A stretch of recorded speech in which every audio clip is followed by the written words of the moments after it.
bonsoir, bienvenue sur meta.tv. Donc, toutes les semaines, 21h jusqu'à 23h, 23h30, on a changé d'horaire. Donc, tant mieux. C'est voilà, mieux vois, pour les ça vieux. Ça finira plus tôt aujourd'hui. Voilà, ça finira plus tôt. Toi, tu préfères en plus, tout le monde préfère. Voilà, comme d'hab, grand bonjour à la régie, grand bonjour aux métanautes, aux modérateurs et à tout le monde connecté qui nous regarde. Méchants, gentils, petits sphincters, anonymes, etc. Il y en a beaucoup. Ah, tu les connais par cœur? Ah, il y en a beaucoup, il y en a beaucoup. Et donc, en tout cas, bienvenue à vous pour une soirée avec Alain Benachem. Salut Alain, tout le monde. Alain, il fait partie des meubles, il a ses Oui, je fais partie des meubles, j'ai fait la première. Il y a des tags sur les murs, Alain Benachem dans les toilettes. Donc, voilà. Habitué pour ceux qui le découvrent. Bon, voilà, c'est vraiment, vous êtes ultra New Jack, quoi, que vous venez de débarquer. En tout cas, les autres, les anciens, ils savent très bien, Alain, que ça fait très longtemps qu'il vient sur meta.tv. Alors, Alain, que des nouvelles cette semaine. Cette semaine est... Alors, on parle de quoi en premier? Eh ben, en premier, il y a tellement de sujets. Je voulais commencer, puisque c'est l'intitulé quand même de l'émission de ce soir. Évidemment, la fédération. La souveraineté, c'est-à-dire que la souveraineté est au cœur de la problématique. Ouais. Aujourd'hui, il y a eu, tu le sais, enfin, c'était pas aujourd'hui, c'était la semaine dernière, mais le discours de Macron à la Sorbonne, il n'a pas arrêté de marteler le mot souveraineté européenne, à tel point que ça a été repris voilà, par les médias, etc. Et on a parlé aujourd'hui en disant, il y a un souci, c'est que, justement, les Français, il faudrait qu'ils aillent vers une souveraineté européenne. Ouais. Alors, est-ce qu'il n'y a pas quand même quelque chose là qui sonne comme un oxymore entre une souveraineté européenne? Moi, j'ai un problème avec ça. Et pourtant, c'est bien comme ça que ça a été présenté, emballé. Et alors, à cette souveraineté européenne, on peut supposer qu'il s'y oppose cette souveraineté nationale. Évidemment. Évidemment. Nous, on oppose la nation. Donc, on ne peut pas reparler de la nation et du recouvrement de son indépendance, puisque cette indépendance a été perdue. Elle n'existe plus, puisque toutes les lois sont édictées par l'étranger, l'armée est sous commandement étranger, et les frontières sont totalement ouvertes aux flux migratoires, donc il n'y a plus de frontières, il n'y a plus rien. Donc tout ça, c'est fait pour casser la nation. Et alors pourquoi ils veulent casser les nations parce que souveraineté européenne, ça n'a pas de sens. C'est un oxymore, une souveraineté européenne. Ça n'a aucun sens, puisqu'il n'y a pas de nation européenne. Alors, il n'y a pas de nation.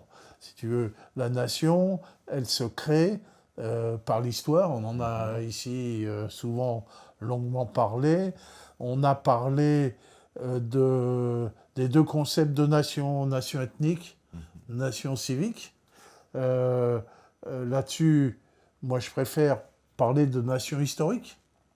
Hein, la nation se crée au cours de l'histoire dans un espèce de creuset où les gens, étant membres de cette nation, ont pris des habitudes, ont des lois particulières, ont pris des habitudes particulières et qui ont fait que ils ont formé un groupe cohérent. Quand on va en Allemagne, on voit qu'on n'est pas en France. Les choses sont différentes. Quand on va en Italie, pays pourtant assez proche, c'est complètement différent. Donc on va en Espagne, on va, je ne te dis pas en Grande-Bretagne, tu croirais que tu es à l'autre bout du monde, mais donc la nation a une cohérence intrinsèque. On a un sentiment d'appartenance. Sentiment d'appartenance. On sait que le sentiment d'appartenance à la France s'est formé pour nous au cours de la guerre de 100 ans et on a ce sentiment d'appartenance. Maintenant, donc les suprémacistes blancs disent oui, mais c'est l'Europe, vu qu'on est blanc et les autres sont pas blancs. Mais ça peut pas marcher. Donc ça peut pas marcher parce que parce que les lois qui en Allemagne ne sont pas les mêmes que les lois en France, et les lois en Suède ne sont pas les mêmes que les lois en France, et que les lois sont le reflet de l'histoire, des interactions qu'il y a eu entre les Français. Et la France a une très très grande spécificité, je l'ai toujours dit, la France a inventé la légalité. Hein, Montesquieu, il est bien français, l'esprit des lois, c'est la France, et donc même si certains n'aiment pas la Révolution française et Napoléon Ier, il n'empêche que là, c'est formé dans le concret, l'esprit des lois, c'est formé la légalité. On a un pays de légalité, on a un pays de code. Tu prends par exemple le système juridique. Ouais. Le système juridique français est tout à fait particulier. Il n'existe pas des similitudes par ailleurs. Il y a un code, il y a des codes pénals. Ce qui fait que chaque citoyen est égal devant la loi. Hein, on pourrait juger par un ordinateur. Hein. Tu fous tous les trucs, tu as fait ça, t'es ça, tu n'as même pas besoin de juge. Quoi. Tu vois, il y a un code. Donc nous, on est des pays de légalité et de code. Notamment cette fameuse loi travail qui est un code et qui est valable pour tout le monde et qu'on veut démembrer pour faire un système à l'anglo-saxon. Les anglo-saxons n'ont pas de code. La légalité se règle de gré à gré, par contrat, c'est des gens de contrat, ce qui n'est pas notre cas. Hein. Et donc, voilà les différences notables qu'il y a qui font qu'il n'y aura jamais, au grand jamais, de souveraineté européenne, parce que les Européens, l'Europe, c'est un ensemble géographique, mais ce n'est en aucun cas un ensemble culturel, en aucun cas.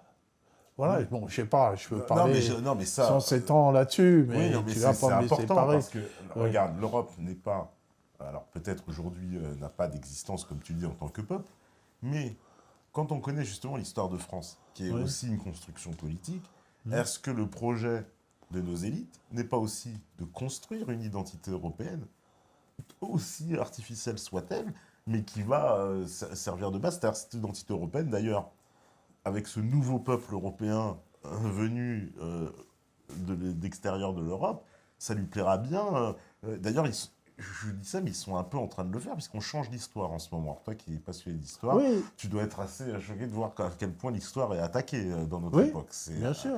On attaque l'histoire. Et justement, cette attaque sur l'histoire, est-ce qu'elle n'est pas corrélée au fait du projet de ces gens pour modifier le logiciel européen et créer un nouveau peuple. Finalement, on fait émerger un nouveau peuple européen, un peuple qui n'existe pas. Un peuple, oui, d'accord. Mais si tu veux, on ne peut pas créer ce nouveau peuple sans briser les peuples précédents et sans briser ce qu'ils ont apporté.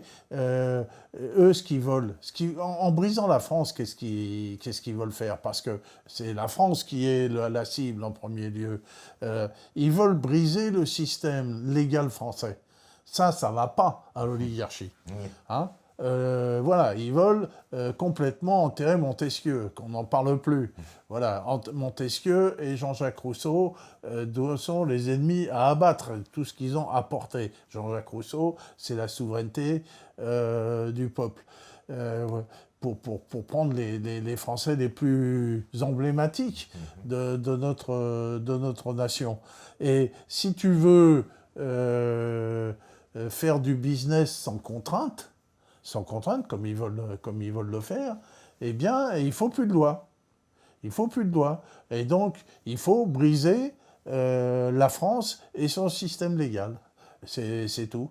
Et donc, c'est pour ça qu'ils essayent de nous mettre sur une souveraineté européenne qui est une utopie, d'ailleurs en plus, parce que qui n'existera jamais.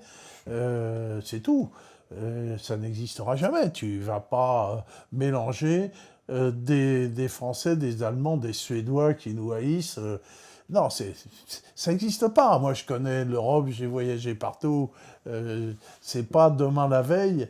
Alors, il y a des gens qui disent, dans l'extrême droite, qui disent, oui, il faut que les gens retournent à leurs racines locales. C'est... Ouais, bah, c'est voilà. Les gens retournent à leurs racines locales, donc on va faire des petites entités régionales et qui seront fédéralement dans cette Europe-là. Ouais, mais ça, c'est la même soumission. C'est Moi, le projet nazi. Moi, justement, voilà, tous ces gens qui me parlent d'indépendance de la Corse, de la Bretagne, de la Savoie, etc., c'est quoi? C'est une Savoie ou une Bretagne indépendante dans une Union européenne? Ça n'a aucun sens. Oui, mais dans ce cas-là, le système légal français, le système de code, le système... là, il est mort. C'est-à-dire que il est durement l'impérialisme, l'oligarchie financière, eux, ils volent ça, absolument. Ils veulent morceler parce que dans ce cas-là, si tu as des petites lois partout, c'est-à-dire plus de lois, plus de codes, plus rien, le grand capital, il se frotte les mains, quoi. C'est tout. Il se frotte les mains. C'est tout. Tandis que quand tu as une nation souveraine, et bien, avec un code, les capitalistes sont obligés de subir ce code-là. Notamment ce code du travail, c'est-à-dire cette façon dont on va procéder pour embaucher les gens, et que toute entreprise serait obligée de faire comme ça. Alors, ils veulent briser ça. C'est le bonheur alors avec la loi Macron qui détruit le code du travail. Oui, non mais Macron, c'est un homme de l'oligarchie qui a été mis là. Voilà. Donc on sait ce que l'ennemi veut. On sait ce qu'ils veulent. C'est avec les eurorégions briser tous les États-nations historiques en région. Et de telle sorte à faciliter la mise en place d'un nouveau système pseudo-légal à un niveau beaucoup plus faible qu'il n'est, quoi. Voilà, donc le système en gros anglo-saxon. Social, voilà, avec des règles inspirées de ce qui se fait en Angleterre, aux États-Unis, où on t'embauche et on te débauche à volonté, chacun, tu es malléable et dans la main des employeurs. Voilà, chacun règle son cas avec l'autre par contrat, c'est un rapport de force. Alors il y a des endroits dans les pays anglo-saxons aux États-Unis, où le rapport de force est favorable aux travailleurs, et donc il y a des syndicats, etc. Puis il y a des endroits où c'est pas favorable, donc il n'y a pas égalité, et puisque devant la loi, vu qu'il n'y a pas de loi. Donc tout se règle par des rapports de force, c'est tout. Donc c'est l'Ouest, quoi, c'est la loi du Colt. Voilà. Et nous, ce n'est pas dans les traditions françaises. Chez nous, ça ne marche pas comme ça depuis longtemps, quoi.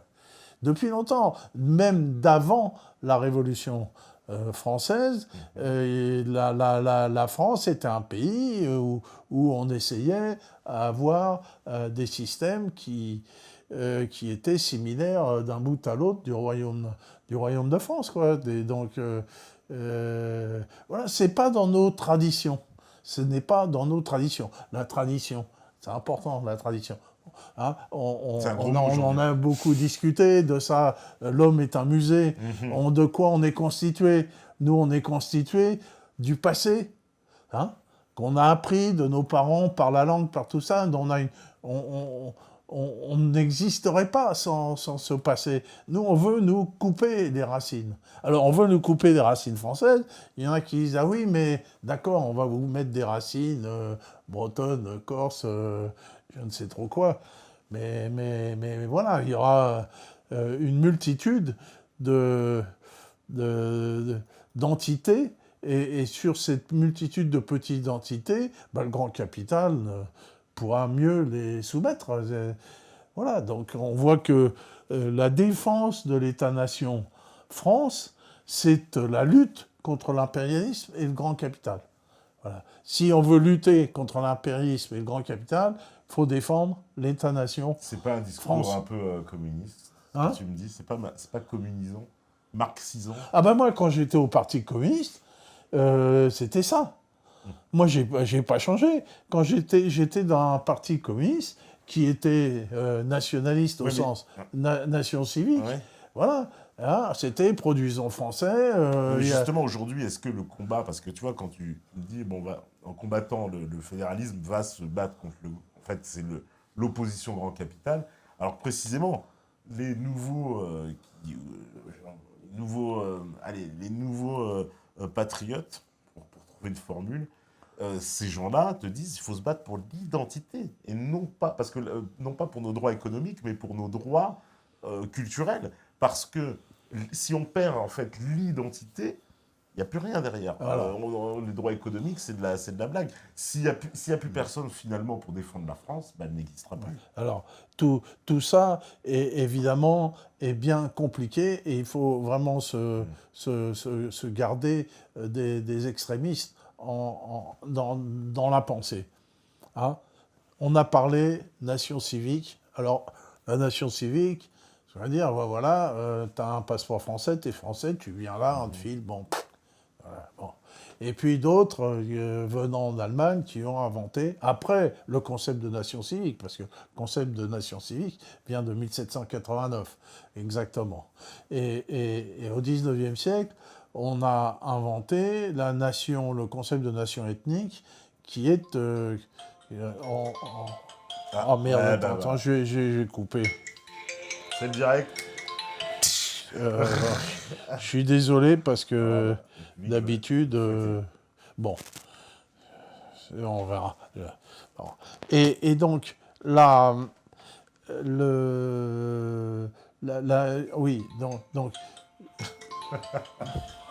D'accord, là. Mais attends, on peut pas le mettre quelque part, là, parce que Tu je peux sais pas pas. l'éteindre, non? Bah si, je vais l'éteindre. C'est plus simple. Hein. Excusez-moi, hein. Vous glissez pour éteindre. Voilà, hop, il est éteint. Normalement, je le laisse dans... Bon. Et donc, voilà, donc on opposait, même ici, hein, le concept de nation ethnique et le concept de nation civique. Mais, comme tu le dis très bien, on ne peut pas être membre d'un peuple sans ressentir son histoire. Mais ça ne veut pas dire que ressentir son histoire, ça ne veut pas dire que nous sommes obligés d'avoir 6 générations de Français de souche derrière nous. Ça n'a rien à voir. L'appartenance, elle est culturelle. Hein? Voilà. Toi, t'es métisse, moi, j'ai des parents immigrés, mais on a été élevé dans la France. C'est-à-dire que on est chargé, nous, du passé. Nous, on a été chargés du passé français. Quelle que soit la couleur de la peau, on a été élevés. Derrière nous, il y a Jeanne d'Arc. Derrière nous, il y a la Révolution française. Derrière nous, il y a la guerre de 100 ans. On est chargé de ça. Et donc, mais l'allemand, lui, il est chargé d'autre chose. Et l'italien, il est chargé d'autre chose. Et donc, on a modelé nos rapports, on a modelé notre vie en fonction de ce avec quoi nous sommes chargés. Hein? Notre présent, il vient de notre passé. Donc ça veut dire qu'en fait, cette salade composée européenne, elle ne pourra jamais se mixer. Mais non, chacun va toujours rester. C'est le meilleur moyen pour qu'on se foute sur la gueule. Ah oui, parce que ça c'est le meilleur moyen. Ouais. Ah bah oui, c'est tout. Hein? Voilà. Et puis, il y a le prototype de ce qui s'est passé en Yougoslavie, quoi. Tu vois, il y avait une Yougoslavie, et puis tout d'un coup, l'impérialisme a voulu découper tout ça, et ça a été effroyable. Ça a été des nettoyages ethniques à n'en plus finir. Et donc, ça, c'est infernal. Donc, voilà, patriote, si on veut, indépendantiste. Oui, moi je suis pour l'indépendance de la France parce que j'aime la France. J'aime la France, voilà. Ça ne veut pas dire que je haïsse les autres. Et j'aime la France parce que la France a une que j'estime qu'il y a une particularité qui me plaît et qui me cause, et que voilà, je ne pourrais pas être allemand, ni anglais, quoi. Il n'y a rien à faire, quoi. Ouais. Italien à la limite, mais c'est tout. Je pourrais pas. Donc c'est pas possible. Puis on a une manière de faire, de se nourrir, de s'habiller, qui fait que ceux qui veulent tuer la France, il faudra qu'ils nous en tuent une grande partie avant, quoi. Ouais, avant que la Ah France oui, ah oui, s'effondre. oui, Mais oui. ils excitent quand même les régionalismes, les particularismes. Là, il y a eu un référendum en Oui. Catalogne. Donc, c'est d'ailleurs prévisible depuis très longtemps. On sait que les Catalans ont envie de se détacher de l'Espagne, d'être indépendants. D'ailleurs, tiens, je te prends au mot, puisque c'est la fédération indépendante. Après tout, pourquoi on refuserait alors aux Catalans, je vais faire l'avocat du diable, mais pourquoi on leur refuserait alors ce droit d'autodétermination? Puisque dans une même logique d'indépendance. Tout, tout ça, comme je l'ai dit tout à l'heure, c'est compliqué et il faut se garder du schématisme, si tu veux. Euh, bon, l'Espagne est l'Espagne est une création ancienne. L'Espagne unique, hein, Mhm. c'est 1772, le mariage d'Isabelle d'Aragon et Oui. de Ferdinand d'Isabelle de Castille et J'avais des Ferdinand Castille, d'Aragon. comme on a- On connaît la chanson, Castille et Aragon.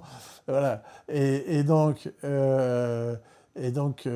ça date de la fin du XVe siècle et qu'il y a cette unité. Ouais. Cette unité. Donc, il y a, il y a des gens qui veulent la briser. Pourquoi ils veulent la briser? C'est quand même curieux parce que la Catalogne n'a jamais formé d'État. Ouais. Non, l'Aragon, c'était un grand royaume. Oui, c'est un grand Hein, royaume. voilà, Ouais. voilà. L'Aragon, c'était important, mais la Catalogne, c'était une partie de l'Aragon. Et dans l'Aragon, il y avait d'ailleurs Valence, le pays de Valence. Hein. Mais les Valenciens, ils ne peuvent pas blairer les Catalans, bien qu'ils parlent la même langue, Ouais. si tu veux. Donc si tu arrives comme ça dans l'Espagne, où les Espagnols sont extrêmement régionalistes, tu commences à découper là-dedans, ça va être un foutoir infernal, quoi. Puis quel intérêt? Je vois pas pour les gens qui sont des nationalistes, quel intérêt de choisir l'indépendance de la Catalogne par rapport à l'unité de l'Espagne? Ça, je vois pas. Alors il y en a qui nous mettent le Donbass. La comparaison, ah oui, tu es pour l'indépendance du Donbass, mais pas de la Catalogne. Je dis, moi, je ne suis pas pour l'indépendance du Donbass. Les gens du Donbass ont été agressés par un faux État, qui est l'État ukrainien, qui n'a jamais existé, qui est une création de l'Union soviétique, et qui n'a jamais existé avant l'URSS. C'est l'URSS qui en a fait les contours, hein, qui a pris la Crimée à la Russie, qui l'a mis là, voilà. Et puis, en tout l'est de cette fausse région, finalement, ce faux État, hein, toute la partie de l'Est, c'était peuplé de Russes, quoi, des vrais Russes, des Russes comme les autres. Voilà. Donc, peuplé de Russes. Bon, alors d'ailleurs, à la fin de l'URSS, les Ukrainiens ont voté à 60% pour le maintien de l'URSS à l'époque, hein, faut dire ce qu'il y a quand même, et que tous ces gens qui étaient venus, ces Russes qui sont venus travailler, parce que l'Est de l'Ukraine actuelle était extrêmement industrieuse, c'est là où il y avait tout le complexe militaro-industriel soviétique, Voilà, ouais. les usines d'armement, donc plein de Russes sont venus travailler dans la région de Kharkov, la région de Donetsk, etc. Et donc ces gens-là, leur langue maternelle, c'est le russe, ils sont russes. Voilà, donc on vient leur dire, ah non, maintenant, il faut que vous parliez la langue des bouseux de l'autre côté, qui faisait partie de l'Empire austro-hongrois. Voilà, j'ai dit, ben non, nous, on aimerait mieux retourner à la mer Russie, vu qu'on est russe. les gens du Donbass qui préféraient, c'est être russe. Oui, oui. Avoir un passeport russe. Bon, les Russes n'en veulent pas. Alors il dit, si on ne peut pas être russe, au moins soyons indépendants.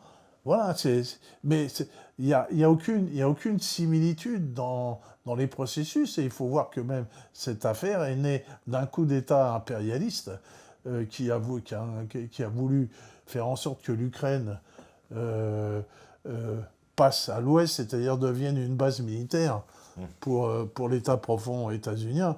Donc c'est ça qu'ils ont voulu. Donc, et c'est pour ça que ça leur est un peu retombé sur la tronche, quoi. Mais ça n'a rien à voir. Mais bon, la Catalogne, faudrait connaître la raison de ces gens-là. Moi, j'ai du mal à comprendre, quoi.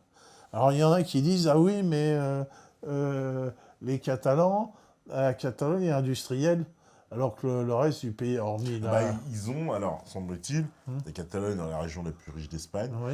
et ils reverseraient trop, selon eux, d'impôts au reste Oui, de l'Espagne. et ils n'auraient rien à bouffer, parce que toute la bouffe, elle vient du Sud. Hein. Ouais, mais peut-être qu'ils se disent, on aura les Toute moyens l'agriculture, ça vient du Sud. Hein. Ouais, l'agriculture, c'est vrai en plus. Ah bah ouais. Et la partie industrielle de l'Espagne, c'est vrai que c'est en... Oui, de Catalogne et du Pays Basque. Oui, bien sûr. Alors, si c'est cette raison-là, c'est pas une bonne raison, quoi.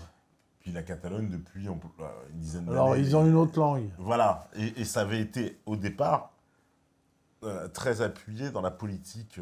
tu sais très bien la charte des minorités régionales, européennes, etc. Donc le catalan était utilisé partout. Même ceux qui faisaient des études, des étudiants étrangers qui faisaient leurs études à Barcelone, souvent ils arrivaient à l'université et les cours étaient en catalan, alors qu'eux avaient appris effectivement le castillan en espagnol, quoi. Parce que l'espagnol c'est le castellano, en fait, le castillan. Ouais, alors en plus... Et les profs refusaient de parler en castellano par acte politique, en disant non, vous parlerez en catalan, vous apprendrez le catalan. Et ensuite, on sait que la Cour constitutionnelle espagnole a cassé cet accord et a demandé justement à la Catalogne de revenir en arrière. Mais bon, ça faisait quand même plus de 10 ans qu'on était déjà dans cette politique. tous les Catalans parlent castillan, tous, oui. sans exception. Oui, bien sûr. Dans la rue, on parle le castillan. Mais ils parlent catalan entre eux. Et ils parlent catalan entre eux, bien sûr. Et l'espagnol, c'est une langue internationale qui est un vecteur extrêmement important économique. Économique est vraiment important. Et donc, c'est se couper. Ne plus parler le castillan, c'est se couper du monde, quoi. Qui parle le catalan ils vont aller dans le Roussillon. En plus, c'est pas le même catalan. Alors, ils réclament aussi une partie de la France dans la revendication. Il y a une revendication territoriale sur les Pyrénées-Orientales. La fin du traité des Pyrénées. La fin du traité des Pyrénées. Signé par Louis XIV. Voilà. Enfin bon. Ça devrait quand même nous inquiéter parce qu'on peut être entré. Oui, bien sûr. La guerre d'Espagne de 36, ça peut nous inquiéter. Elle est un peu partie aussi sur une déclaration comme ça d'indépendance. Est-ce que nous, on peut très bien être engagé dans un conflit comme ça. Dire quand même une chose par rapport à ce nationalisme ethnique. Oui. Admettons d'abord, comment on définit une ethnie ? Dans des grands pays industriels, tu peux définir une ethnie dans la forêt amazonienne. Tu as une tribu, là, au milieu, tu peux la décrire. Si tu veux, moi, j'ai fait de l'ethnométhodologie, donc je sais comment on définit une ethnie. Donc, une ethnie, il faut commencer à décrire. Voilà, il faut ça, voilà. Bon. Donc, une ethnie, tu la décris, et elle se décrit par différenciation à une autre. Si tu veux, Et il y a celle-ci, puis il y a celle-là, c'est une autre ethnie. Bon. Maintenant, en Europe, comment vas-tu définir des ethnies ? Ça commence à devenir difficile, puisque en Espagne, il y a eu un brassage de population, beaucoup de Castillans vivent en Catalogne, et beaucoup de Japonais d'ailleurs qui vivent en Catalogne. Et il y a beaucoup de Catalans qui vivent dans le reste de l'Espagne. Et donc, qu'est-ce qu'ils vont faire, quoi ? C'est du nettoyage ethnique. C'est comment tu vas définir que toi, tu es catalan et toi, tu ne l'es pas? Moi, je pourrais dire, ah ouais, je suis catalan, mon grand-père C'est était ce qu'ils ont fait catalan. en Yougoslavie, hein, remarque. Hein? En Yougoslavie, il y a eu bien une épuration. Eh ben, en Yougoslavie, ils se sur une sont base entre complètement massacrés. arbitraire. Ils se sauvaient. Ils se sont massacrés. Parce que l'ethnie en Europe n'est pas différenciable. Tu ne peux pas différencier une ethnie. Tu peux différencier une nation de par ses lois, de par ses frontières. Ça, tu peux différencier un Français d'un Allemand. Par exemple, les Catalans, ils peuvent estimer que celui qui parle catalan, c'est un Catalan, par exemple. Ça peut être un critère. Il peut y avoir des tas de gens qui parlent catalan qui ne sont pas. Donc, oui, celui qui parle catalan, il est catalan. Donc, tous ceux qui... mais donc, ils vont vers de graves problèmes, quoi. Et, si tu veux, c'est des graves problèmes, quoi. C'est tout. Ils vont faire quoi? Des examens pour dire, voilà, toi tu parles catalan, donc ils vont leur faire une dictée en catalan. Et même la crise politique, là, en Espagne, elle n'est pas partie pour s'arrêter, ça va durer. Ça va être une épine dans le pied du gouvernement, il n'y a rien qui va s'arrêter, puisque le référendum, mais c'est bien, ça va dans le sens, dans l'état profond, enfin dans le sens de foutre la merde de la déstabilisation de l'Europe. Voilà, ça contribue à une déstabilisation encore de l'Europe, cette fois avec un point à l'ouest qui est complètement déstabilisé. Voilà. Ça va avec l'immigration, ça va avec tout, ça va avec l'objectif de destruction totale de destruction pour reconstruire cette fameuse souveraineté européenne qui n'a aucun sens. Moi, je me sens plus proche d'un Chinois que d'un Allemand. Ah bon? Oui. C'est comme Asselineau, alors? Hein? Ben oui, parce que... parce que tu trouves pas qu'il y a... moi, j'ai passé ma vie d'industriel en Allemagne. C'est-à-dire, quand tu es industriel, c'est avec les Allemands que tu as le plus de rapports. Hein? Ouais. Enfin, c'était dans le temps, quand il y avait une industrie. Bon, maintenant que l'industrie est en Chine, je passe ma vie d'industriel avec les Chinois. Donc, je peux voir la différence. Bon, alors, il y a des points communs qu'on a avec les Chinois et qu'on n'a pas avec les Allemands. Par exemple, en Allemagne, les dîners d'affaires, ça n'existe pas. De toute façon, leur bouffe est dégueulasse. On ne va pas te faire un dîner. C'est comme en Angleterre, quoi. Le dîner d'affaires, tu ne fais pas de business à table. Pour un Allemand, c'est inconcevable de faire du business à table, en mangeant. Alors, pour un Français, on a des traditions de repas d'affaires. On fait du business à table. En Chine, tu ne peux pas faire de business en dehors de la table. C'est encore pire. C'est encore pire. Voilà. Tout le business, c'est forcément à table. Voilà. Donc voilà. Donc c'est comme ça. Donc il y a des choses qui nous rapprochent des Chinois et qui nous éloignent des Allemands. Donc oui, mais d'un point de vue culturel, civilisationnel, un Français est plus proche d'un Allemand que d'un Chinois. J'en sais rien. Culturellement. Je ne sais pas. Culturellement, oui, il y a Goethe, Beethoven, Heinrich Heine, Bach. Oui, oui, mais ils sont devenus universels, si tu veux. Oui, je veux dire, Schubert, les meilleurs interprètes de Schubert, c'est les Japonais. Je crois pas que j'ai pu m'intégrer plus facilement demain en allant à Francfort qu'à Beijing. Je suis pas sûr. Ouais. C'est pas sûr. Je parle de sans rien connaître. Non, sans rien connaître, c'est pas sûr. Ah bon. C'est pas sûr. C'est pas sûr. Tu vas arriver à Francfort, par exemple, je te donne un exemple qui m'est arrivé. Tu arrives à Francfort, tu vas te garer. Tu te gares, et puis tu recules, tu touches un peu la voiture. Il y a un attroupement, on appelle la police. C'est terminé, quoi. Je sais, oui. C'est un scandale. Oui. Hein? Non, mais ça, tu vas te garer dans une rue et normalement on se gare sur le côté droit. Toi tu vois une place à gauche, tu te vas à gauche. T'as ton voisin, il appelle les flics. Oui, tout à fait, bien sûr. Voilà, c'est comme ça en Suisse, en Autriche, en Allemagne. Voilà, il appelle les flics. Ouais. C'est tout. C'est comme ça. en même temps, C'est un peu de l'ordre aussi, parce Hein? que ça fait pas de mal un peu d'ordre. Un peu d'ordre, oui, tandis que... Parce qu'en France, le mec, il te défonce ta voiture à Paris, et tu rentres, t'es bien dégoûté, puis t'as une voiture, tu Oui, retrouves ton voilà, parcours c'est un peu le bordel, mais en Chine aussi, moi, je préfère c'est le bordel. Francfort ou Vienne que les voisins vont veiller à ma voiture, même si je suis pas là. C'est Ah bah, je suis pareil, désolé, hein. l'extrême différence qu'il y a entre les Japonais et les Chinois, c'est énorme. Ouais, vas-y. Ah, tu vois, ils sont jaunes, mais alors, c'est-à-dire qu'ils n'ont rien à voir les uns avec les autres. Puis ils se haïssent copieusement. Hein. Oui, c'est les Japonais. Les Japonais, ils sont plus proches des Allemands. Hein. Bah oui.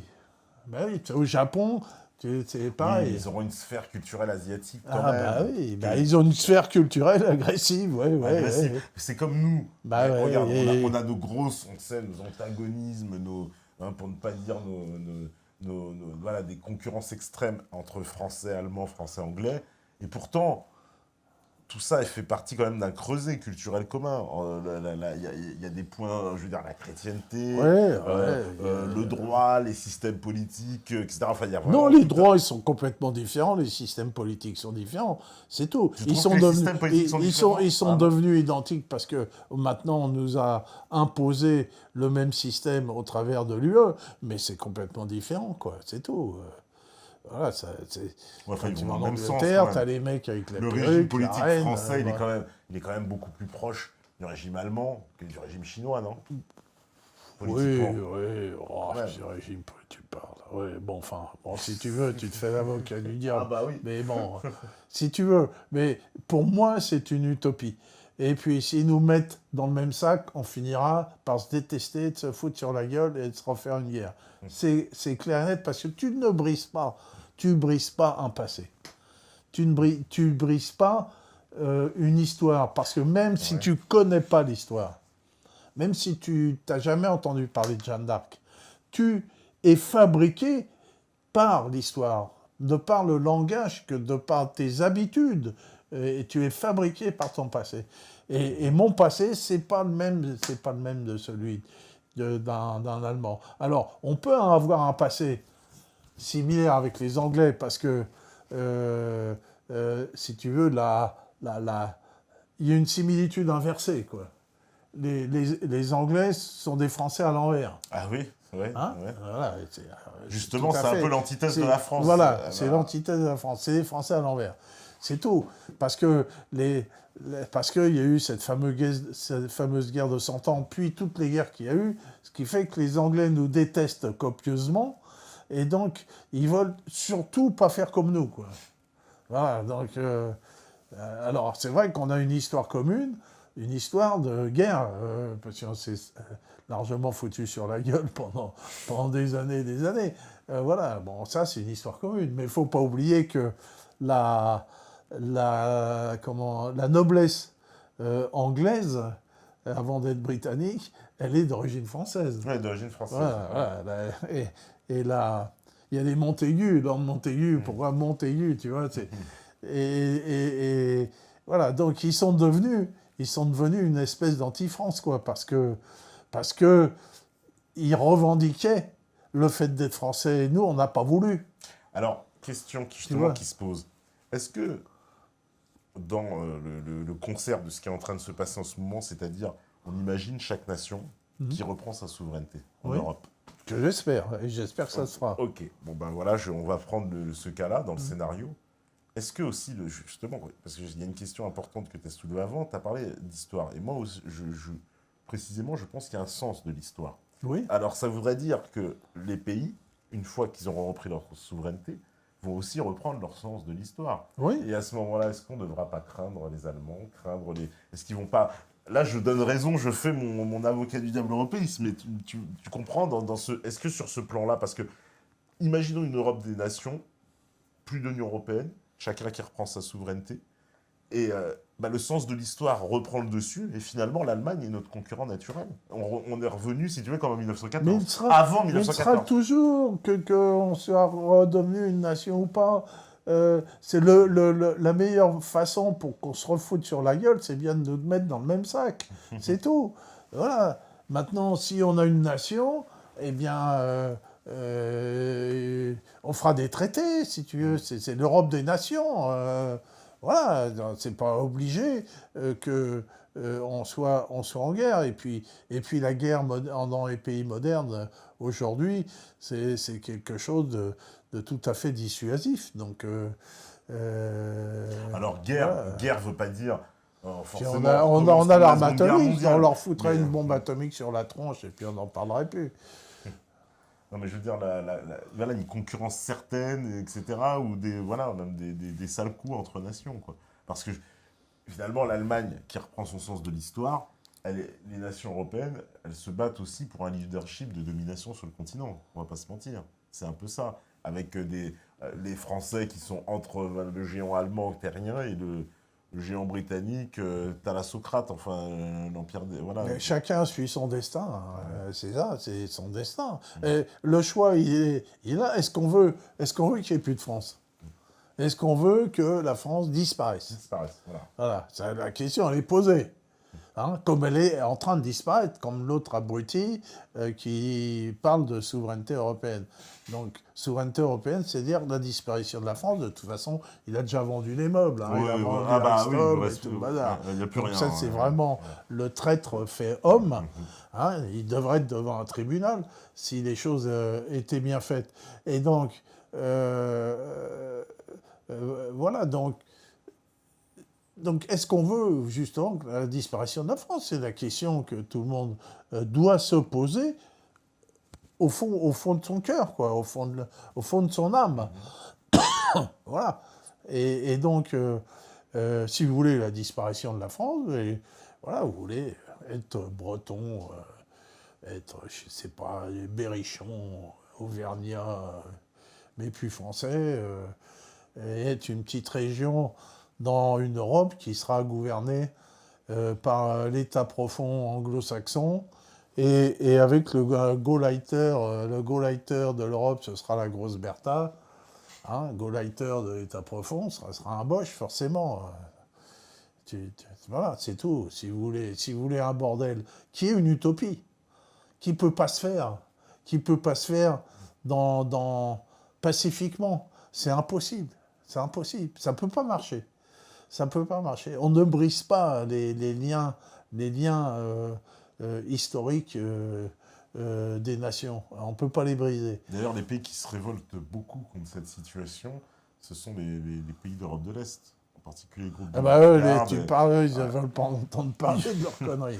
C'est ça. Ils sont très en point. Je voudrais en revenir, parce que d'un débat que j'ai eu avec Thierry Messant, parce que Thierry Messant, c'est un grand admirateur de la Rome antique, qui dit, ouais, Rome, c'est le droit, c'est la civilisation. Je dis, mais mes fesses. Donc ça, c'est pas vrai. Je lui ai fait un long article que j'ai d'ailleurs mis sur Facebook. La Rome antique, Rome a détruit par le menu la civilisation qu'il y avait sur le territoire de la France actuelle, la civilisation des Celtes. Détruit, c'est pas, il y a la légende, c'est que, ah oui, les Gaulois, entre guillemets, parce que le terme de Gaulois, c'est une invention des Romains, ils ont vu que les autres, ils étaient plus civilisés, ils ont abandonné leur bray, leur truc, puis ils ont mis des toches, tu vois, ils ont dû cailler, parce que les Gaulois étaient habillés comme en pays froid, et donc, c'est pas vrai, parce qu'il y a eu des révoltes continuels et des massacres. Et ça, c'est attesté par l'archéologie. Aujourd'hui, quand on construit quelque chose, il y a un système qui permet, quand on trouve quelque chose, de dire on attend, on va fouiller. Donc, quand on a construit les lignes de TGV, des choses comme ça, on a trouvé une multitude, notamment sur la ligne Paris-Strasbourg, une multitude de villages de ces fameux Gaulois. Une multitude. Et tous ces villages datent d'avant le 1er siècle. Et on ne trouve rien après le 1er siècle. Nada. Zéro. Ça veut dire que tous ces gens-là qui étaient dispersés quand Jules César il a écrit son livre De Bello Gallica, la guerre des Gaules, il dit quand on arrive en Gaule, on voit des fumées de villages partout, des champs de blé partout. Ouais. Donc il y avait une occupation du terrain des villages. Mais ça a été détruit par ces gens-là. Donc, ces gens-là ont détruit une civilisation manu militari. Est-ce que vous voulez que notre civilisation, elle soit détruite de la même façon? Voilà, c'est tout. Et qu'on parle à un espèce de sous-anglais, comme après le passage des Romains, les gens ont parlé à un espèce de sous-latin qui est devenu le français. Alors, voilà, donc, si vous voulez ça, vous continuez comme ça, vous ne révoltez pas, vous ne venez pas nous rejoindre à notre fédération indépendantiste, et puis vous en foutez, et vos enfants, ils vivront dans un milieu qui ne sera pas l'Europe, et qui sera un chaos épouvantable. C'est tout. Voilà. Parce que il y a beaucoup de réactions, comme tu l'imagines. Voilà, on me dit déjà, faites-vous une différence entre nationalisme et patriotisme? Alors ça, c'est une notion intéressante. Nationalisme Et patriotisme. On en avait déjà parlé, mais c'est bien de revenir dessus. Parce parce qu'un jour, il y a De Gaulle qui a dit on n'est pas des nationalistes, voilà, on est patriotisme, des mais sa nation, le nationalisme, c'est quoi la différence? Parce que, en fait... Moi, je suis nationaliste. Alors, je suis nationaliste, pourquoi? Parce que je défends ma nation, et je défends le concept de nation. Donc, défendant le concept de nation, je suis nationaliste, et ça ne veut pas dire du tout que je haïsse les autres nations. Non, moi j'aime bien. C'est ça la définition qu'on en donne souvent. On prend le pire, on prend l'Allemagne. Aimer les siens, nationaliste, voilà, détester les autres. Ouais, j'aime bien aller en Allemagne, j'aime bien Goethe, j'aime bien Beethoven, j'adore Schubert. Voilà, bon. Mais j'aime surtout la France. Donc je suis nationaliste. Le terme de patriote, c'est venu, je dirais même, c'est même un peu inversé, si tu veux. Le patriote, il a on va dire un amour excessif pour sa nation, un amour débordant, si tu veux. Donc c'est pour ça que je préfère le terme de nationaliste, parce qu'il est beaucoup plus parlant, il est beaucoup plus carré. Nationaliste défend la nation. Maintenant, ce que De Gaulle a pu dire, pour moi, c'est une connerie. Mais alors, on peut, bien sûr, parce que, si tu veux, les nationalistes ethniques ont confisqué le terme de nationaliste, il s'appelle natio, oui. Et ils ont confisqué ce terme-là. Ce qui fait que les nationalistes historiques, comme je le suis, ont du mal à se différencier par rapport aux nationalistes ethniques. Bon. Mais je dis, moi, dans le nationalisme civique, que j'appelle nationalisme historique, il y a un peu, bien sûr, d'ethnie dedans, quoi, si tu veux. Hein, dans le sens qu'un Français est quand même descriptible par rapport à un Allemand et par rapport à un Anglais. Oui. On peut quand même le décrire. Par rapport à un Thaïlandais ou à un Ougandais. Un Thaïlandais, mais même par rapport à un Catalan ou à un Italien. Il est descriptible, c'est tout. Voilà. C'est simple déjà. Tu prends le train, ça m'est arrivé, tu vas de Perpignan à Valence. Bon, le train, il suit la côte française. Tu as des petits villages, c'est beau et tout ça. Tu vois, au bord de la mer. Puis tu arrives en Espagne. Je te dis pas l'horreur. Tu arrives, tu longes la côte espagnole. Ah bah c'est que c'est que du béton, c'est moche. Un village, t'as passé la frontière, un village espagnol n'a rien à voir dans sa structure avec un village français. Ouais, il n'est pas fait pareil. Les choix étaient différents. Il n'est pas fait pareil, quoi. Tu étais dans un autre monde, quoi. Si tu veux, le village français, c'est quelque chose de... T'as l'église au milieu, puis t'as quelque chose de rond autour. Voilà. Voilà, le village espagnol, tu as une rue centrale, tu as des maisons fermées, il n'y a pas de fenêtres, c'est complètement différent, quoi. Tu es dans un autre monde. Mais c'est leur monde, ils font ce qu'ils veulent. Moi, c'est pas mon problème. Chez nous, il y a une loi littorale qui interdit de bétonner. C'est très bien, elle a protégé cette loi, quand même. Bah oui. On me dit, nous sommes l'un des rares pays au monde qui ont de ces particularités. Moi qui ai voyagé un peu, je peux le dire, comment est-ce possible? C'est vrai, en France, on a honte de nos particularités. Les Français s'autoflagellent constamment sur le passé.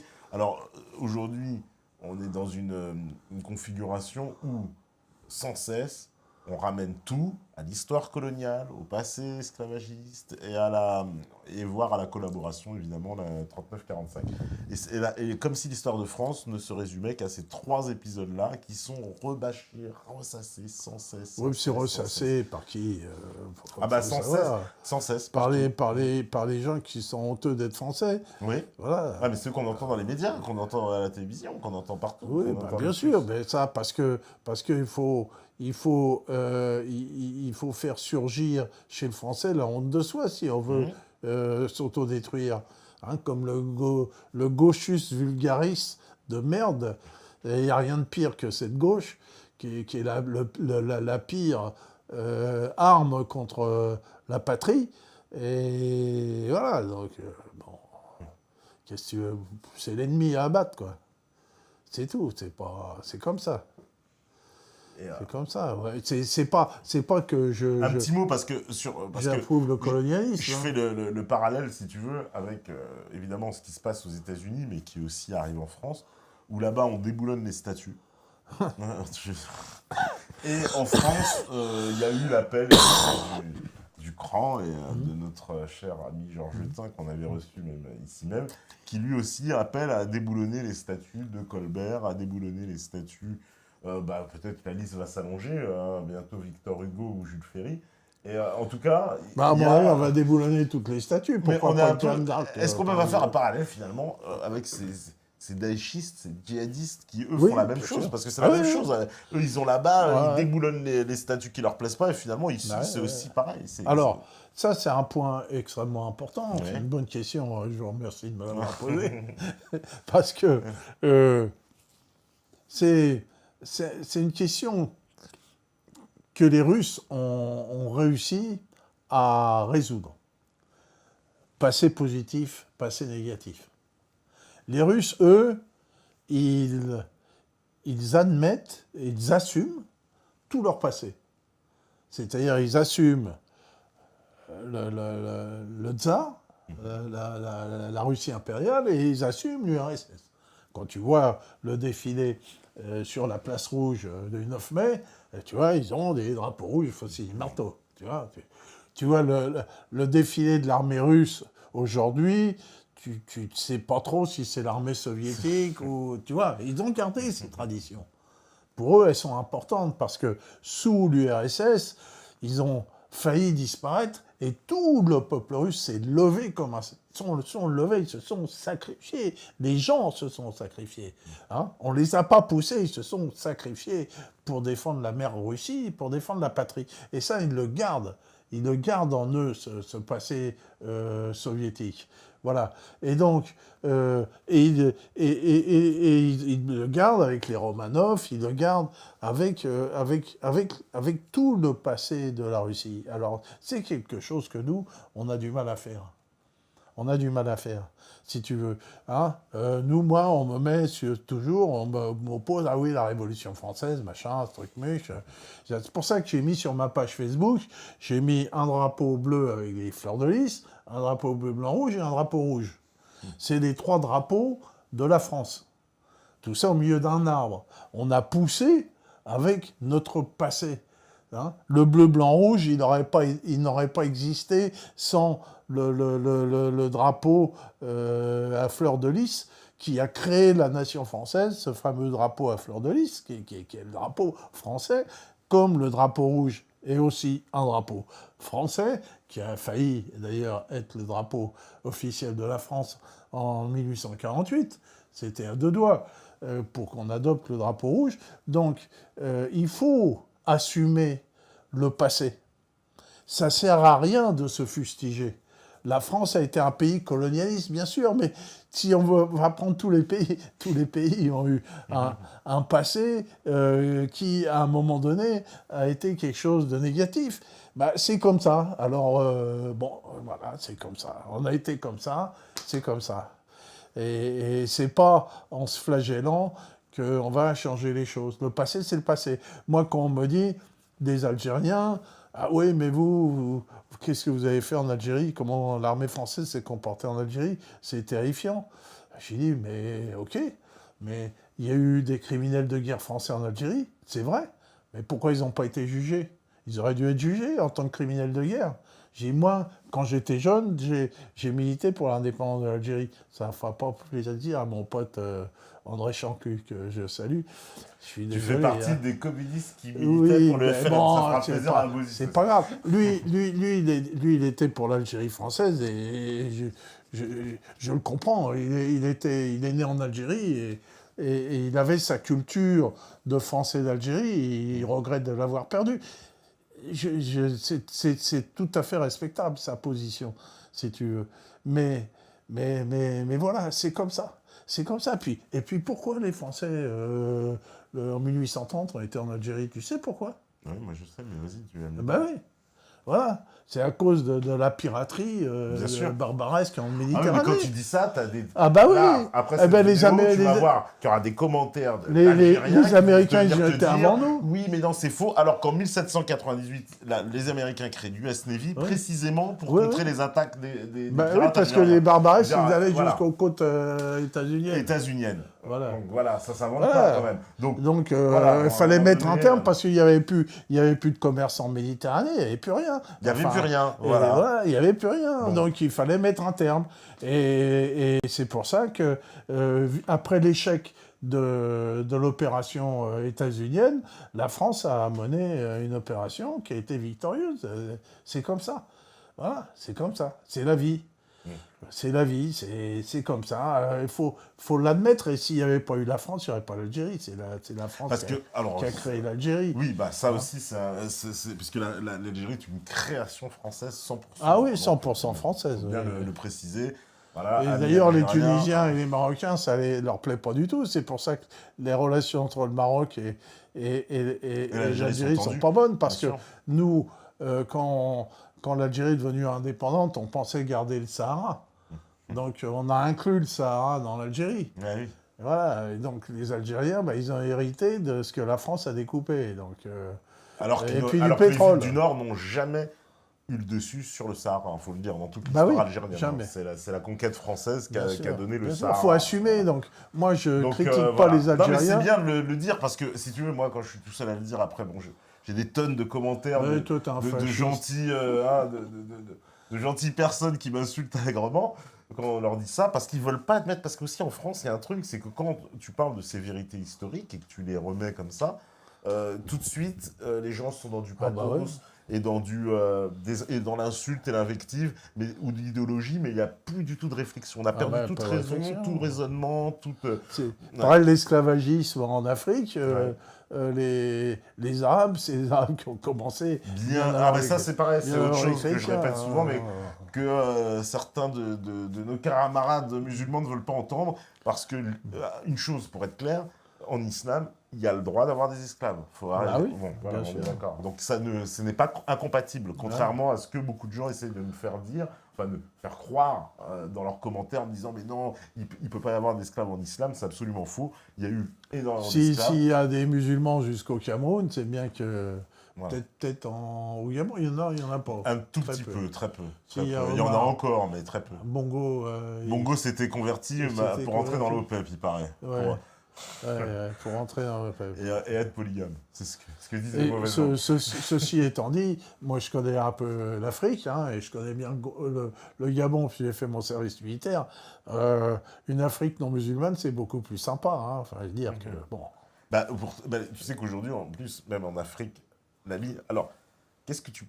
Puisqu'on est dans ce sujet Afrique et islam, parce qu'il y a quand même un sujet qui concerne précisément ce qui est en train de se passer en ce moment, où on observe que le long de ce qu'on pourrait appeler presque la ligne de fracture entre la chrétienté et l'islam en Afrique, l'Afrique, pendant les 30 dernières années, alors bon, j'étais pas là avant, mais on nous l'a présenté comme le modèle absolu de la tolérance religieuse entre les communautés, donc les chrétiens et les musulmans, que c'était le modèle parfait où tout le monde s'entendait bien.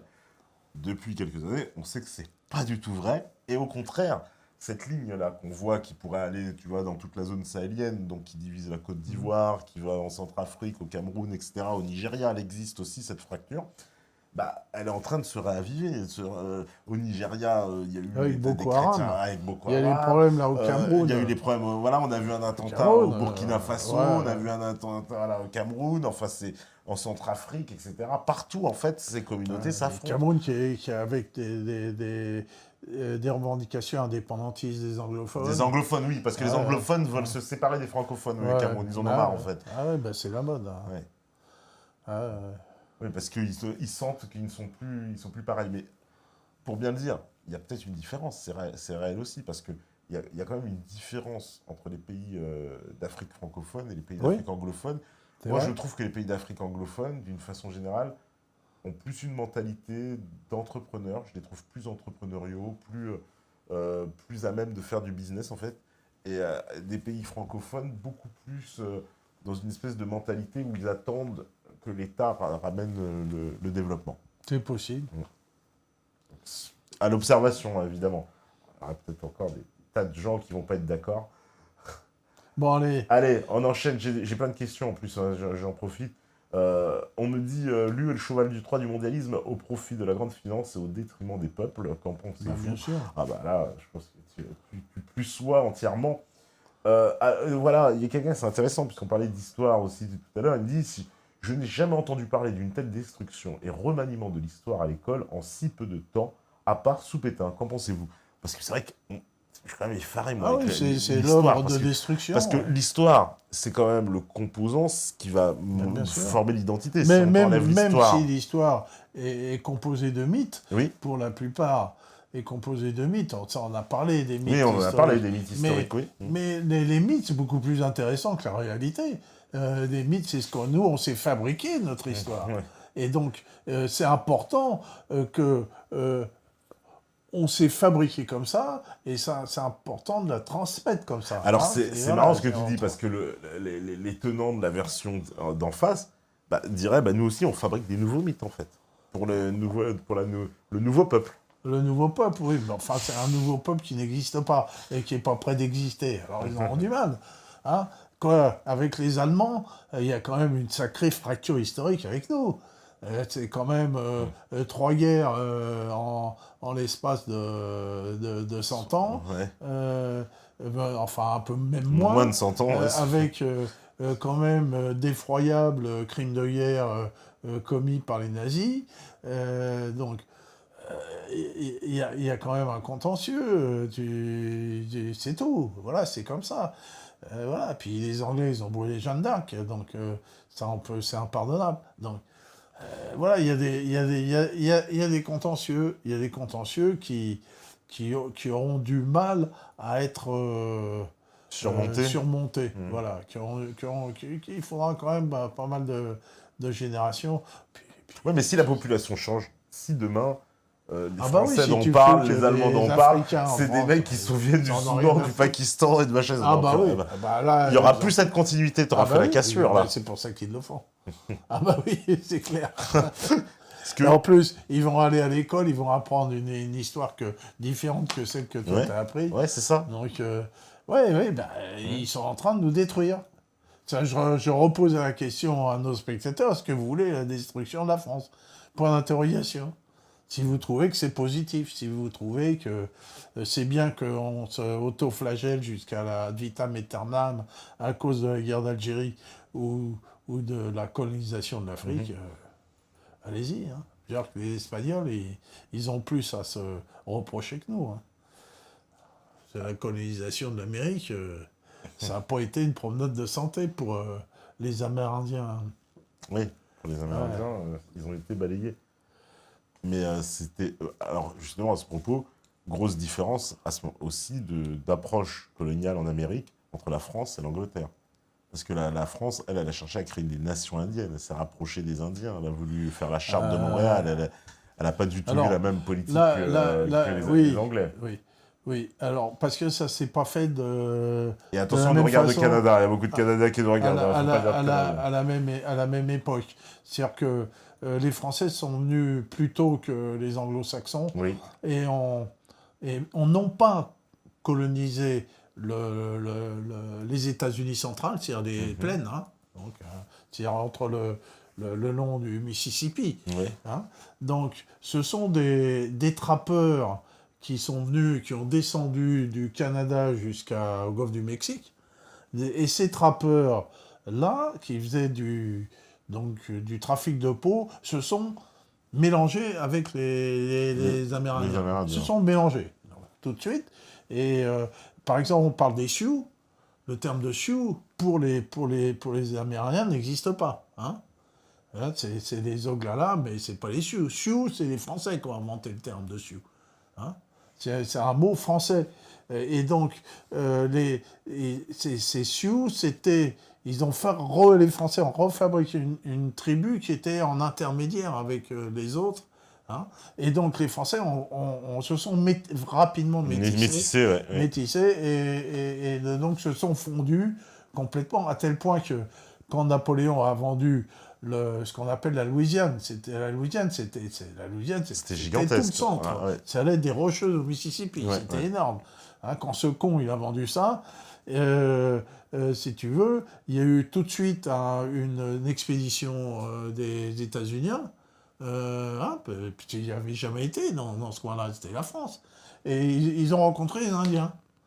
Et les Indiens, ils ont vu des Blancs. Ils leur ont parlé français. Ah, ils disent, tiens, ils parlent français. Et tu vois beaucoup d'Amérindiens qui ont des noms français. Oui. Des plaines. Donc ça ne s'est pas passé de la même façon, sauf en Louisiane, où ça s'est plutôt mal passé, parce que là, il y avait des planteurs français. Hein, donc c'est pas du tout la même exploitation coloniale. Et là, ils se sont opposés aux Amérindiens. Mais pour tout le reste, ça se passait plutôt bien. Hein, voilà. Tandis que les Anglos, si tu veux, l'invasion des plaines s'est faite après la guerre des sécessions. Tu vois, hein, à partir de 1870, ça s'est fait. Donc c'est tardif. Et donc c'est une invasion industrielle avec un grand flot d'immigrés, si tu veux. Un peu ce que les guerres indiennes, ça date de 1876. Oui, tout à fait. C'est la fin du 19e. C'est très tardif. Quand la première bataille entre les États-Unis et les Indiens, c'est la bataille du Little Bighorn, 1876. Première bataille, première confrontation, où les Indiens massacrent le 7e de cavalerie. Le 7e de cavalerie, ouais. Complètement. Après, les autres, ils sont venus avec des mitrailleuses Gatling, ils ont tiré dans le tas. Mais la première confrontation, entre 1876 et 10 ans après, l'affaire était traitée. C'était terminé. Terminé, ils avaient massacré tout le monde. Donc c'est pas du tout le même type de rapport qu'il y avait entre les Français et les Indiens. Voilà. Bon, ça rend ouais, mais c'est important parce que aujourd'hui, il y a quand même cette tendance à tout mélanger, tout mettre dans le même paquet, et tout, de tout remixer. Et quand on parle de l'histoire de l'Amérique, les gens vont dire, ouais, les Anglais, les Français, c'est pareil. Mais non, c'est pas pareil. C'est important de différencier, c'est important de savoir que il n'y a pas eu... C'est pas pareil, c'est pas les mêmes lieux. Quand tu vas dans le Middle West, comme j'ai été souvent, dans le Middle West, la toponymie est souvent française, quoi. Hein, les noms de lieux, les noms de villes, d'abord tu as le mot ville, voilà, et tu as la toponymie est très souvent française. Même il y a des gens qui ont des noms français dans le Middle West, quoi. Voilà, donc, mais ils savent pas, hein, les gens ils savent pas leur origine. Tout ça a été occulté par l'histoire là-bas. Ils savent pas du tout. Les locaux. À part quelques... À la Nouvelle-Orléans, c'est que c'est... on se souvient que c'est un nom français, quoi, Nouvelle-Orléans. Ouais. New Orleans pour les... Vas-y, on répond aux questions. Allez, il y a encore des questions. On me dit...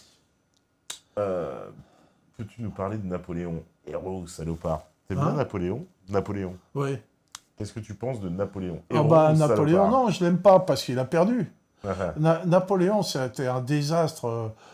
si tu veux, la France, la coupure, c'est Waterloo. Oui.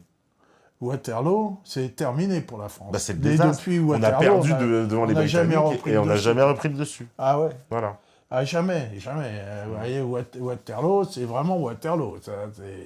C'est pas seulement mort de plaine. Ouais. Ça, on a offert la France aux anglo-saxons et à la bourgeoisie pro-anglo-saxonne. Voilà. Et puis, qu'est-ce qu'il a été foutre en Russie Napoléon, on se le demande. Ça, c'était sa perte. Pourquoi il voulait envahir la Russie? J'en sais rien. Des Il rêves de faudrait grandeur. demander à des spécialistes de Napoléon. Pourquoi il voulait... C'était complètement absurde. Et pourquoi il a vendu la Louisiane? Ce qui était absurde. Hein, pour une bouchée de pain. C'est-à-dire que Napoléon avait une vision continentale et non pas mondiale. Tandis que les anglo-saxons, ils avaient une vision thalassocratique et mondiale. Alors, bah, t'es sûr de ça? Parce que quand ils vont en Égypte, l'expédition d'Égypte, c'est pour damer le pion aux Anglais, quand même. On se fait un peu avoir, parce que... On s'est fait avoir tout le temps. Bah, les Anglais nous ont, oui, mais ils nous ont fait un coup de traître, comme d'habitude, faut bien le dire. Mais à la base, Napoléon, il avait quand même compris l'intérêt de l'Égypte, que c'était très important, ce coin. Bah oui. Donc, Bon, enfin, je sais pas si on peut parler de Napoléon. Non, mais bon, petite... mais voilà, Napoléon, dérive, son tort complet, c'est qu'il a perdu. D'accord. S'il avait gagné, on n'en serait pas là. Tout aurait été changé. Hein, si Blücher, je sais pas quoi, l'histoire, il attendait à Waterloo, quoi. Oui. Tu vois, alors, on me dit, faites-vous une différence avec le social-nationalisme? comment? Le social-nationalisme, pour pas dire nationalisme social. Mais bon, le social-nationalisme, parce que Hitler, c'est un socialiste. Le national-socialiste. Le national-socialisme, bah oui. J'ai fait exprès pour perturber l'auditeur. Parce que... Non, le national-socialisme, c'est même pas une idéologie. Le nazisme a été fabriqué par l'oligarchie financière mondiale et européenne et par les grands trusts pour lutter contre le communisme à l'époque. Donc ça, le national-socialisme, le fascisme de l'époque, il y a un début, il y a une fin, on n'en parle plus. On ne revient plus sur ce qui a été fait, si tu veux. Il y avait un contexte historique. Le contexte historique, c'était la révolution russe et la montée des partis communistes, comme il y avait en Espagne et en Italie, et que le grand capital s'est dit, on va booster ces nazis, ces fascistes, en leur mettant un drapeau rouge et en essayant de tromper, parce que finalement, on leur a donné une petite couleur sociale, on leur a fait apporter une confusion. Si tu veux, Mussolini, il a été membre du Parti socialiste italien. En plus, c'était un agent britannique. Bon, donc voilà. Donc les partis nazis et fascistes ont été des partis qui ont servi à détourner des peuples qui étaient dans la misère et qui étaient dans le chômage et les problèmes, et pour les mettre sur une fausse voie, quoi. C'est tout. Voilà. Mais à partir de 1945, on ne parle plus de ça. C'est terminé. C'est quand tu vois ce connard de Mélenchon, il traite Philippot de fasciste. Enfin, c'est le niveau moins 10 de la politique, quoi. C'est zéro. À partir de 1945, il n'y a plus de fascistes. On n'en parle plus. C'est autre chose. Bah tiens, j'en profite, puisque tu parles de ça, de se tirer dans les pattes. On me dit, pour moi, la connerie du camp national, c'est de s'entre-déchirer. Quand et comment cela s'arrêtera-t-il? Quand serons-nous au pied du mur? Quand il n'y aura plus de France? C'est une question. Tu parles de quoi? Du camp national. Cette personne, elle pense que le camp national, il n'arrête pas de s'entre-déchirer. Voilà, alors ça c'est bien, parce qu'on va en venir à notre fédération. Justement, voilà, elle dit quand est-ce que les gens vont arrêter de s'entre-déchirer pour quand il n'y aura plus de France, c'est-à-dire entre guillemets, voilà, on est un peu à ce plein, on est un peu tous à vouloir œuvrer dans le même sens, mais évidemment, il n'y a que des concurrences, des gens qui veulent pas, etc., des batailles d'ego, etc. Ouais. Moi, je pense que le problème est la forme d'organisation politique. La forme de parti politique est définitivement obsolète. Parce que nous sommes dans un paradigme de réseau, on a fait une émission là-dessus, hein, et où les réseaux sociaux ont pris le pas sur toutes les formes d'expression politique, et donc on a pris une habitude de réseau.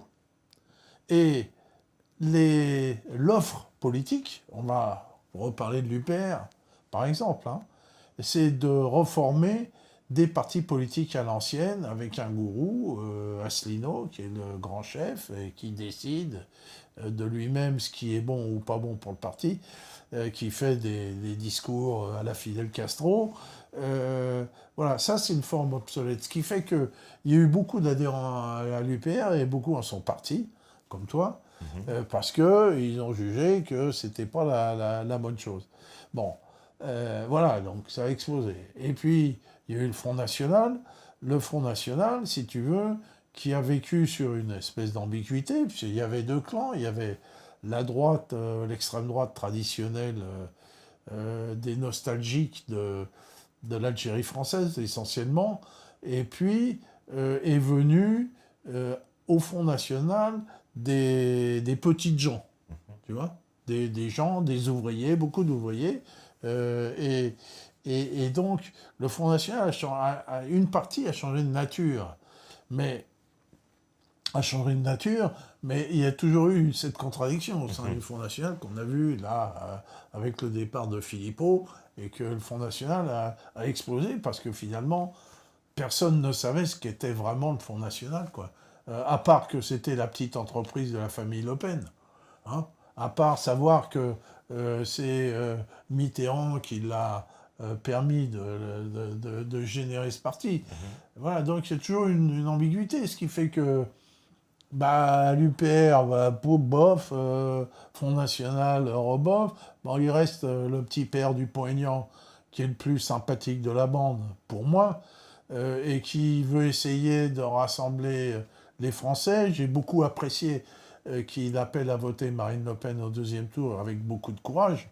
Et donc, voilà, mais c'est toujours un parti politique. Voilà. Alors qu'il y a beaucoup des gens qui nous écoutent qui sont dispersés.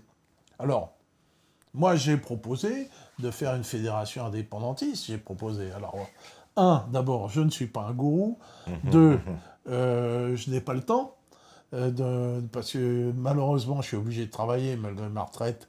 Et voilà. Mais j'ai demandé aux gens, voilà un truc. Vous vous mettez dans votre coin, hein, dans votre ville, vous avez 4-5 personnes et vous faites un noyau avec des gens qui sont peut-être inscrits aux militants, à Debout la France, à Solidarité et Progrès. C'est pas mal, Solidarité et Progrès. Moi j'aime bien Cheminade. Il est pas mal du tout. Égalité et Réconciliation, etc. Voilà. Donc, essayez dans votre coin d'agréger tous ces gens-là. Tous ces gens-là. Pourquoi Asselineau, il n'aime pas Cheminade? Tu vois une différence, toi, entre politique, entre l'UPR et Solidarité et Progrès? Non, c'est juste que Cheminade, il est traité de complotiste dans les médias. Donc Asselineau, il ne veut pas être associé à l'image complotiste. Donc du coup, il ne veut pas s'associer à Cheminade. Mais lui aussi, on le traite de complotiste. Donc c'est pour ça que c'est un peu... On voit tout ça que c'est des conneries. Donc il faudrait que tous ces gens-là, venant de tous ces groupes-là, puissent former, se fédérer. C'est pour ça que je parle de fédération. Se fédérer au niveau local. Alors on a créé cette fédération. Bon, il y a rapidement 70 personnes qui se sont inscrites à cette fédération. Très rapidement, on a commencé, c'est quoi, fin juin ou début juillet. Puis il y a eu les vacances. Et puis, depuis, ça n'a pas augmenté. Donc, on profite de cette émission pour essayer de booster ça. Je vais organiser une réunion à Paris, mais vous, localement, il faut que vous alliez voir vos voisins et que vous puissiez commencer à discuter de la nécessité de l'indépendance nationale, comme on l'a fait là, autour d'une tasse de café, dans un troxon quelconque. Enfin, il y a des tas de moyens. Il n'y a pas besoin d'être 50 personnes, 4, 5, 6 personnes à discuter autour d'un plat d'une façon conviviale de l'indépendance nationale. Donc, si chacune des 70 personnes qui ont voulu être volontaires, je les appelle les volontaires, donc organise localement des réunions, donc voilà, on va commencer à un peu agréger tout ça. Ça ne veut pas dire qu'on va être contre l'UPR, que l'UPR vive sa vie, que... moi, j'ai pris ma carte de Debout la France, donc tu vois, donc, que chacun vive sa vie, c'est pas contradictoire avec les partis. Mais la forme parti, beaucoup de gens ne voudront jamais se coller dans un parti, et puis moi je les comprends tout à fait, parce que c'est...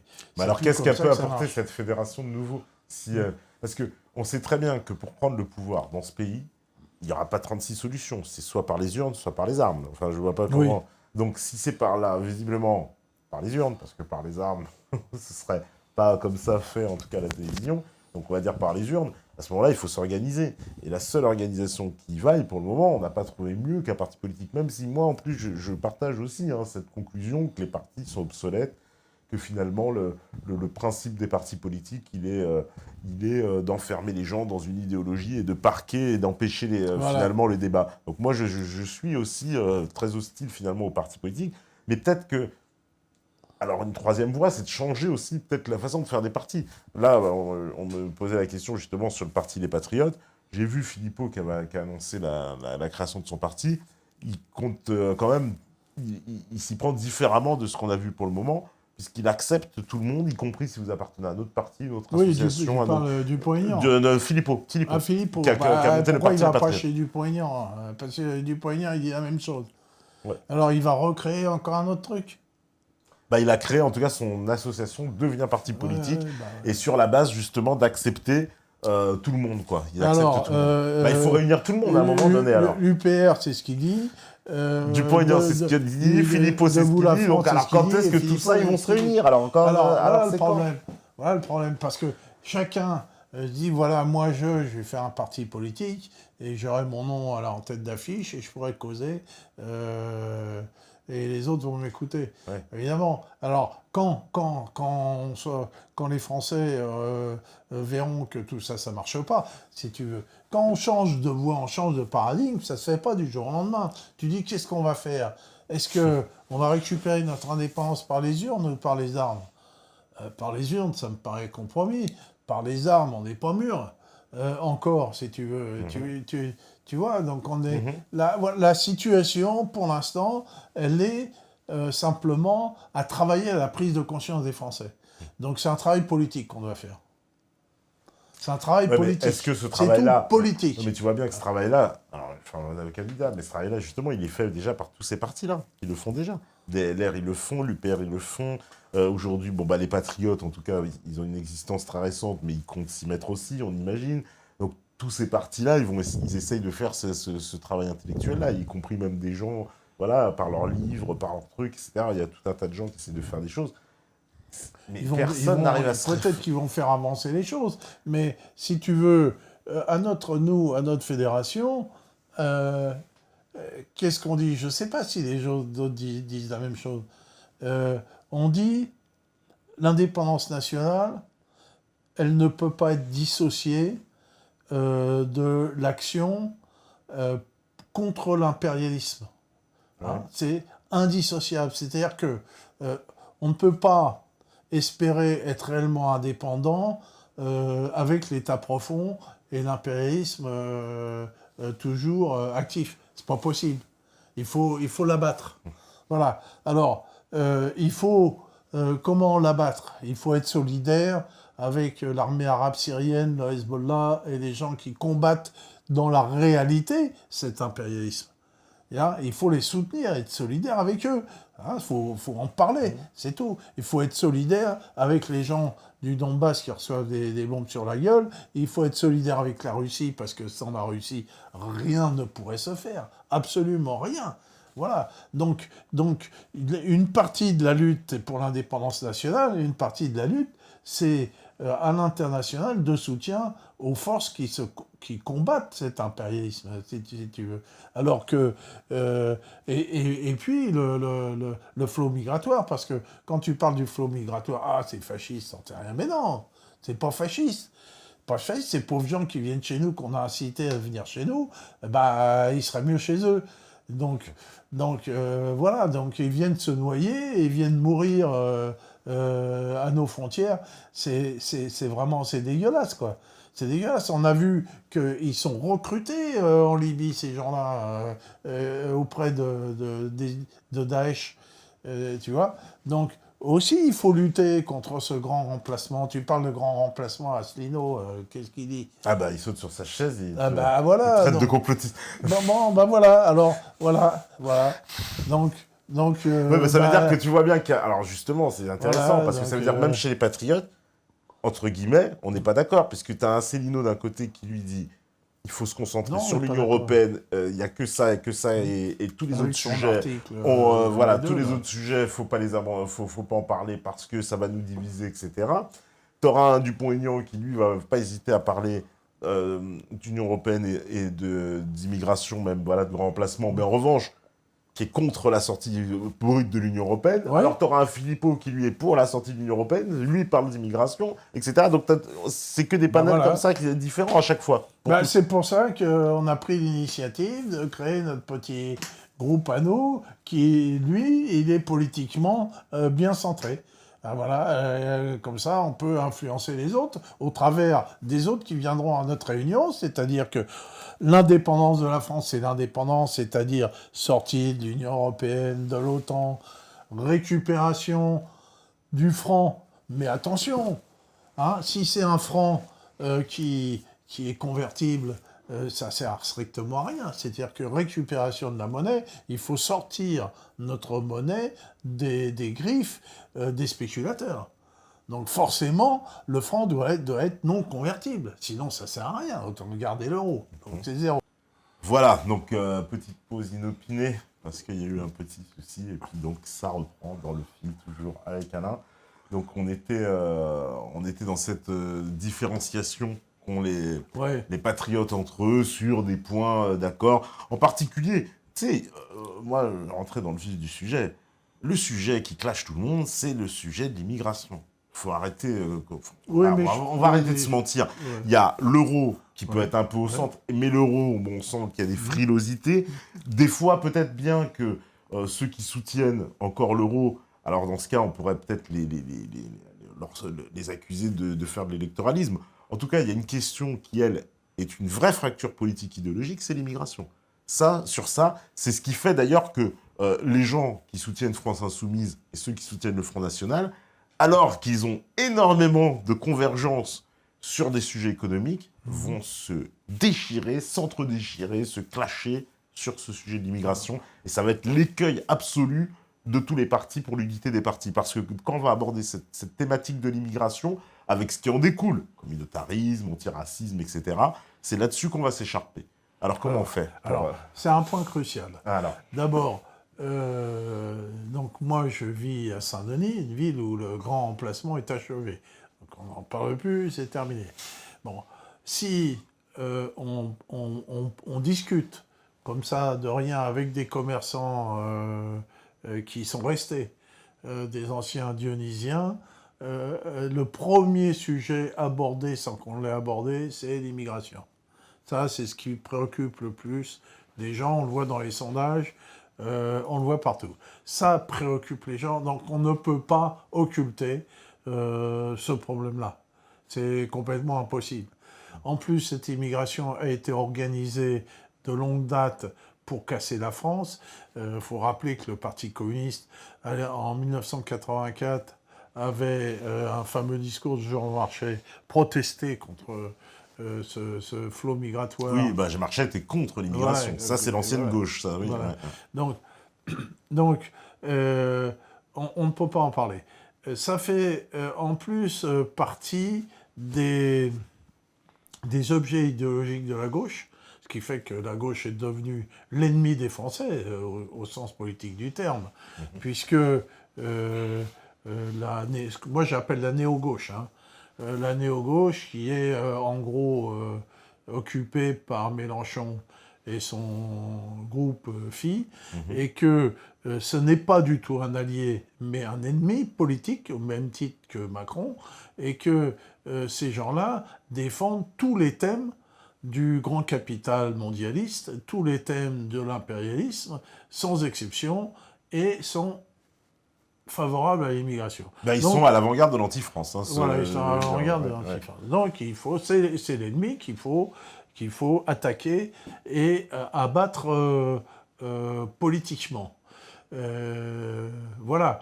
Donc, cette immigration, pourtant, ce que tu dis là, tu vas parler avec tous on va dire, les sympathisants de France Insoumise, ils vont tous t'expliquer que Mélenchon, c'est quand même le seul... C'est un nouveau Che Guevara qui pourra sauver la France et ramener la France dans le bon rail. Et pour eux, ils réfuteront absolument tout ce que tu viens de dire, que Mélenchon serait à la solde d'un grand capital, etc. Les Mélenchistes, ils ont leur bâton de maréchal et ils feront jamais plus de 15 ou peut-être 20% au grand maximum, mais ils n'iront jamais plus loin.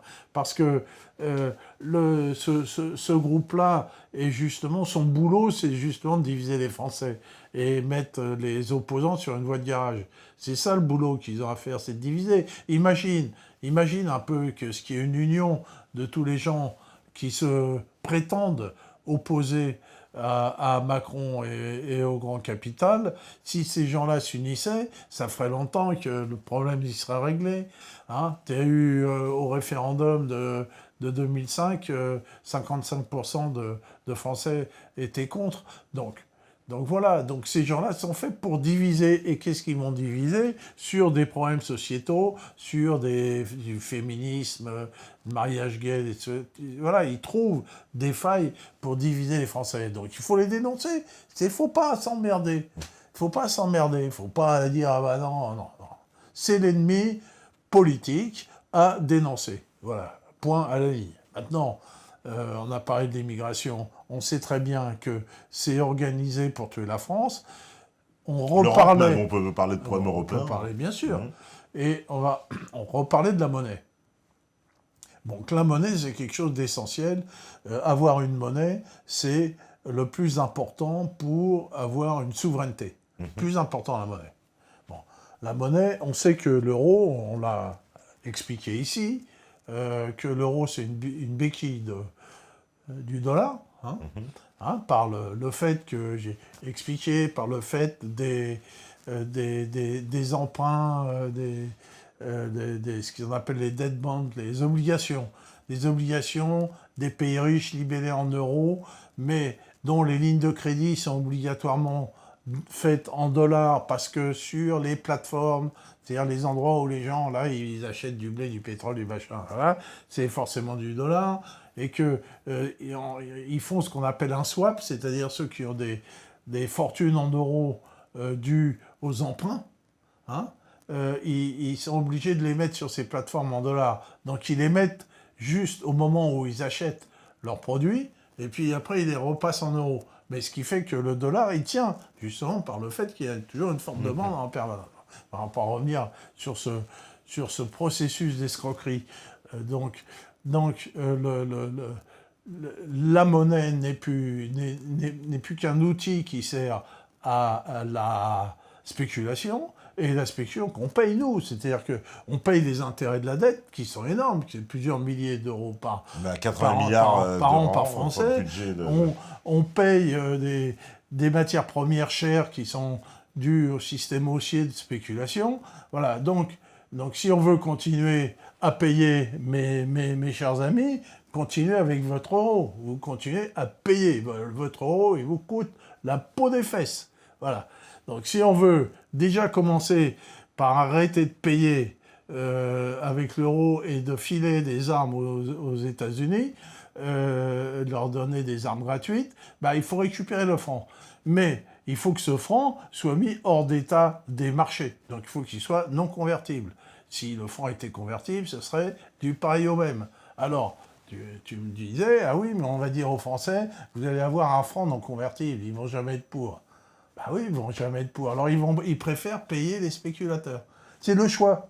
Non, mais ou vous payez une fortune les spéculateurs, c'est au travers de tout, le prix du blé, le prix de l'essence, le prix de tout ça, et plus les intérêts de la dette, ou vous avez bien que un franc non convertible. Un franc non convertible, ça complique sincèrement. Deux solutions. Il n'y a que deux solutions. Voilà. C'est comme si, est-ce que vous voulez la mort de la France? Est-ce que vous voulez continuer à payer? Les questions sont simples. C'est oui ou c'est non. Est-ce que vous voulez être envahi par des immigrés? C'est oui ou c'est non. Voilà. À partir du moment où vous dites non, bah, vous agissez comme ça. Alors eux, les partis politiques, eux, ils ne sont pas comme ça. Les partis politiques, ils présentent des gens aux élections. Alors ils dandinent des fesses, ils racontent un peu des histoires, ils ne vont pas au fond des choses, parce que, ah ouais, si on dit qu'il faudra un franc non converti, personne ne va voter pour nous. Mais comme nous, on ne demande pas aux gens de voter pour nous, on n'a rien à foutre, nous, on dit la vérité. C'est tout, la vérité, Ouais, la vérité. C'est marrant parce Fait que... pas de démagogie. Il y a une métanote Hein qui est adepte de l'UPR qui me dit objectif Frexit en priorité. Une fois cet objectif atteint, on pourra débattre sur l'immigration et faire un référendum pour trancher. C'est un peu repoussé, voilà, c'est la technique Asselineau, ça, c'est la doctrine en tout cas de l'UPR, de dire que on n'en parle pas tout de suite, on en parlera plus tard. Non, mais ça, alors moi j'ai une question que je rétorquerai maintenant à mes amis de l'UPR, c'est mais plus tard déjà. Plus tard, c'est quand? Parce que si c'est quand vous arrivez au pouvoir, si on fait le même principe qu'avec Le Pen, c'est quoi, dans 20 ans, dans 30 ans? Mais ça sera trop tard. Ouais. Là, ce sera trop tard. Donc déjà, ça, c'est la première chose. Et la deuxième chose, et là, moi, je pense aussi, tu vas me dire ce que tu en penses, dans l'histoire, les peuples qui ont disparu et qui ont pu ressusciter, ils avaient gardé leur identité. C'est-à-dire, à un moment donné, ils ont pu perdre leur territoire, leurs droits, je prends le cas des Polonais, par exemple. Ils ont été absorbés entre l'Allemagne et la Russie, qui n'existait plus, la Pologne, on est d'accord. Ils étaient complètement absorbés. Mais pourtant, ils ont conservé leur identité polonaise. Ils ont continué à parler leur langue, ils ont continué à suivre leur tradition. Ils ont une histoire. Ils ont une histoire. Et quand la Pologne a été ressuscitée, pourtant, elle n'avait plus de territoire pendant 120 ans, la Pologne. Elle n'existait plus territorialement. Donc du coup, moi, je pense que là où on se trompe, c'est de penser que les droits économiques, entre guillemets, seraient supérieurs à l'identité. Moi, je ne pense pas. Je pense que si demain... Parce que si demain, la France, elle n'est plus la France, elle n'a plus d'identité, je veux dire, Union européenne ou pas, on peut sortir de l'Union européenne, on ne sera plus la France quand même. Enfin, oui, bien sûr. C'est pour ça que je dis que c'est une utopie.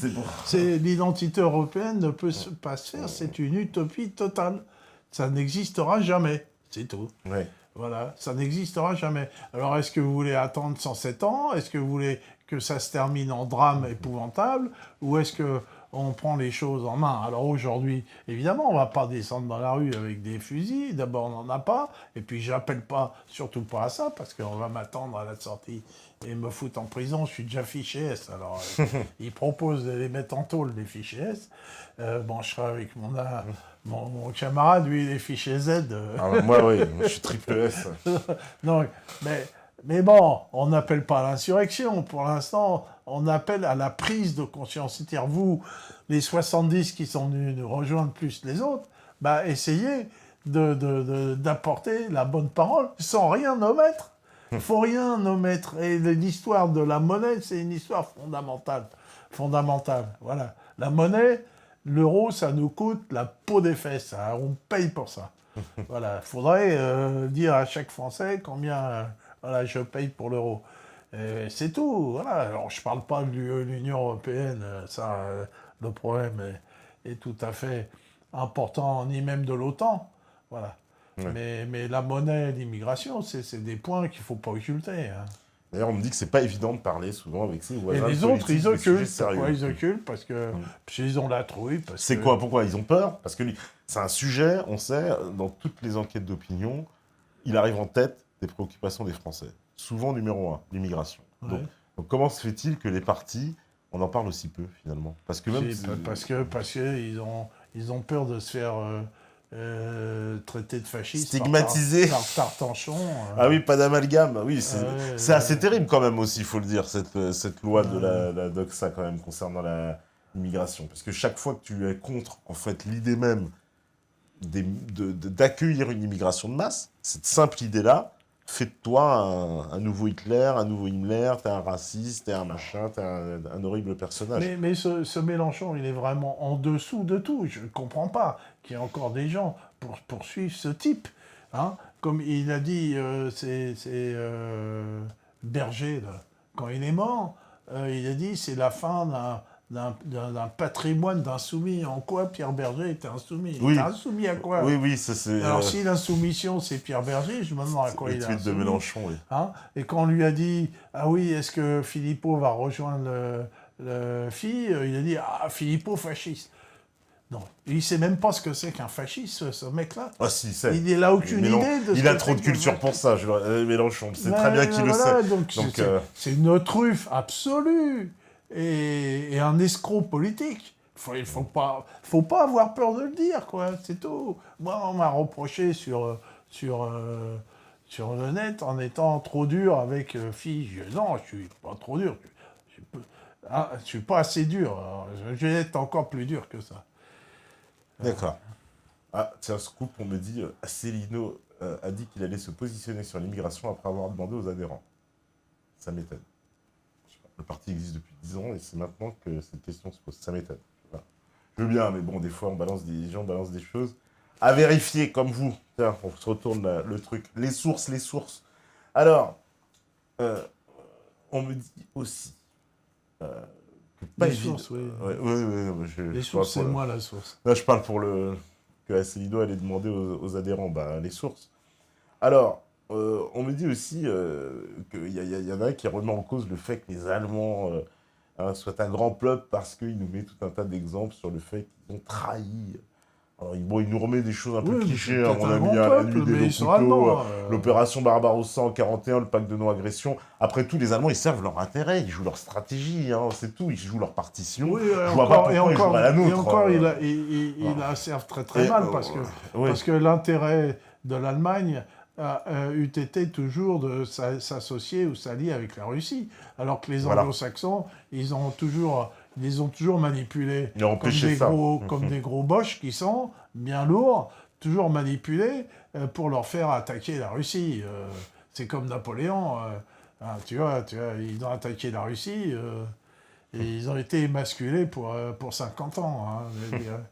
Aller attaquer les Russes, c'est pas une chose à faire. C'était une très mauvaise idée quand même, c'est vrai qu'il n'était pas très... C'était une mauvaise idée, ouais. Là, ils ont pas travaillé pour le peuple allemand, là, ça, tu vois. Il y en a beaucoup qui me disent aussi, alors voilà, il y en a qui disent une petite réflexion au sujet de l'Union européenne, même avec une sortie de l'Union européenne, comment reprendre correctement les manettes en main alors que toutes les grandes structures françaises sont vendues ou commencent à être énormément privatisées. Faut partir de zéro, mon grand. Ouais. Ah bah oui. Ben, il va falloir tout nationaliser. Alors, mais on peut le nationaliser à tour de bras, ce qui nous intéresse. Bien sûr. C'est-à-dire Alstom, on peut le reprendre, par exemple, il n'y a pas de souci. Les chantiers navals, on dit aux États-Unis, c'est terminé, on reprend. Il faut les nationaliser.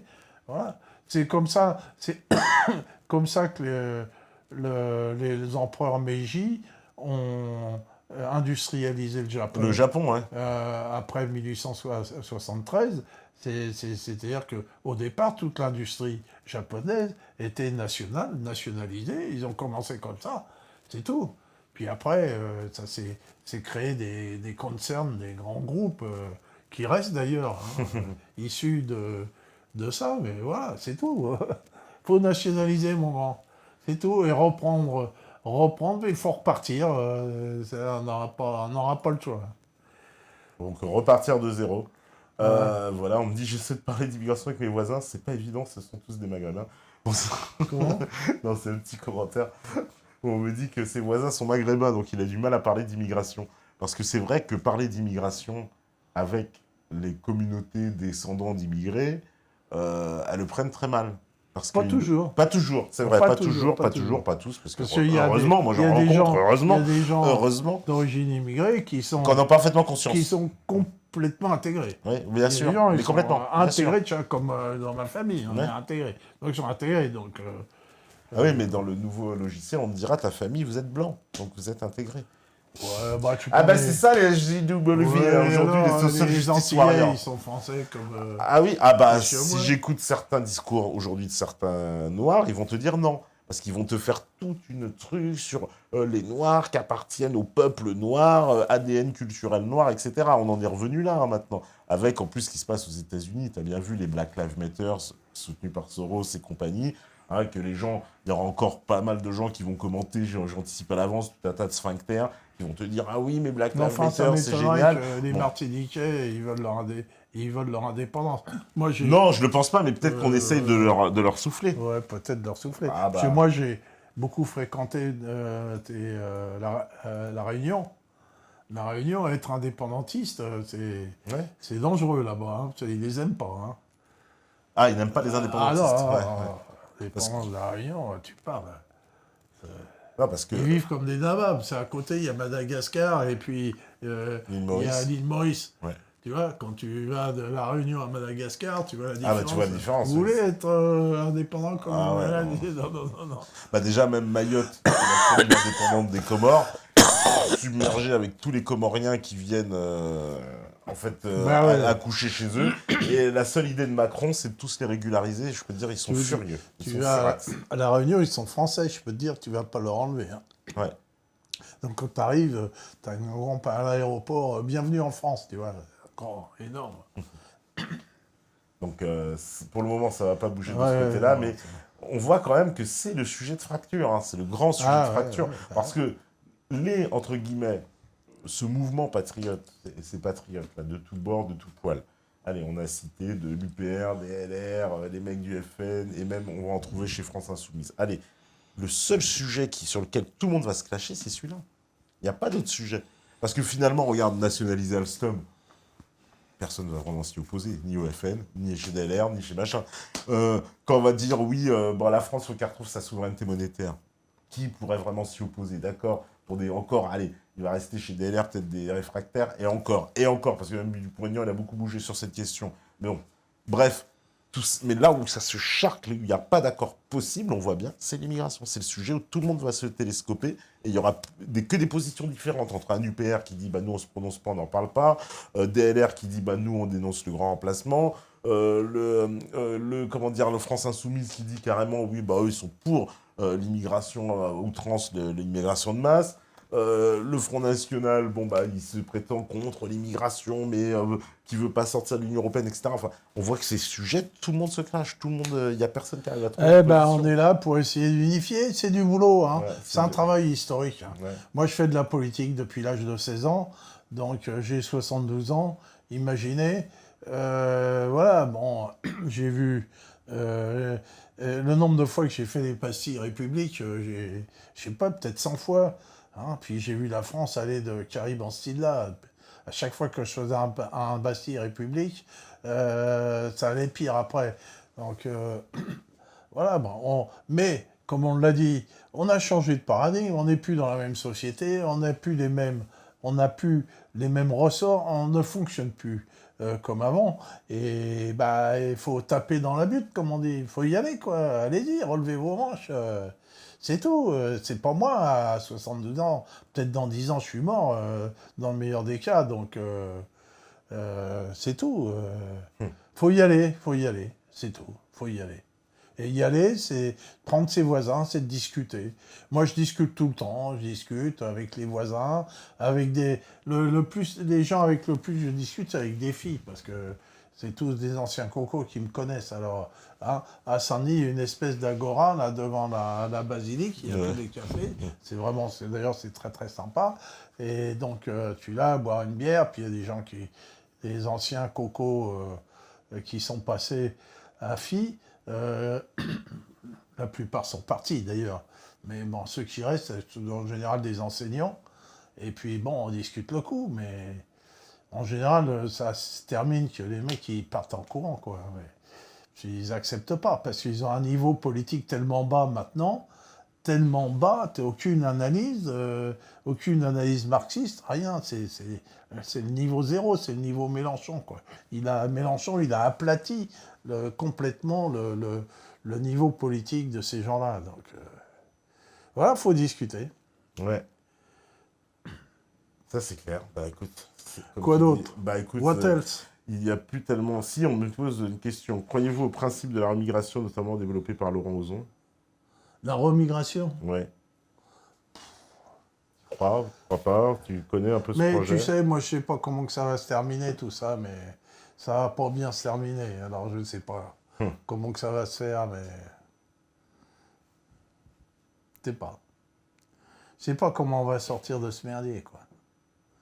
Mais on est bien enfoncé. On est bien enfoncé, alors ça veut dire quoi? Je sais pas, ça veut dire quoi? C'est fini, ça y est, la France, elle est morte, plus qu'une question de temps. Et puis Déjà, il faut déjà commencer par fermer le robinet. Déjà pour commencer. Hein. Ouais. Fermer le robinet et tous les gens en situation irrégulière, les renvoyer chez eux, quoi. C'est déjà ça, quoi. C'est le b.a.-ba. Ouais. Voilà. Ça, c'est une des premières mesures à aujourd'hui, prendre, on va dire. il n'y a plus de gens en situation irrégulière, vu que ça a été supprimé, la situation irrégulière. Hein, il y a des réfugiés. Oui, parce donc, que les réfugiés, donc, la situation régulière, c'est pas tellement, c'est plus trop ce que ça veut dire, puisque même le dernier terroriste qu'ils ont abattu là à Marseille, il était en situation irrégulière. Et il était donc visiblement... En fausse situation irrégulière, vu que, en fait, ce statut-là n'existe plus. Les gens, au bout d'un moment, ils en auront ras-le-bol, quoi. C'est tout. Bon, c'est comme ça. J'espère que, en tout cas, les Français, ils vont se réveiller un jour, quoi, en tout cas. Et qu'ils vont pas se laisser manger tout cru, on va dire, sans réagir. Voilà. Parce que pour le moment, ils réagissent pas beaucoup.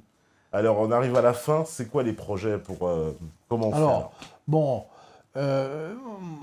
moi, je suis pas le Deus ex machina. J'ai émis une idée. Oui. C'est aux gens de se prendre en main et de s'organiser au niveau local. Je leur ai donné une carte des 70 personnes. Voilà. Moi, je veux bien organiser sur la région parisienne. J'ai organisé une réunion. Voilà. Il faut que des gens se prennent en main.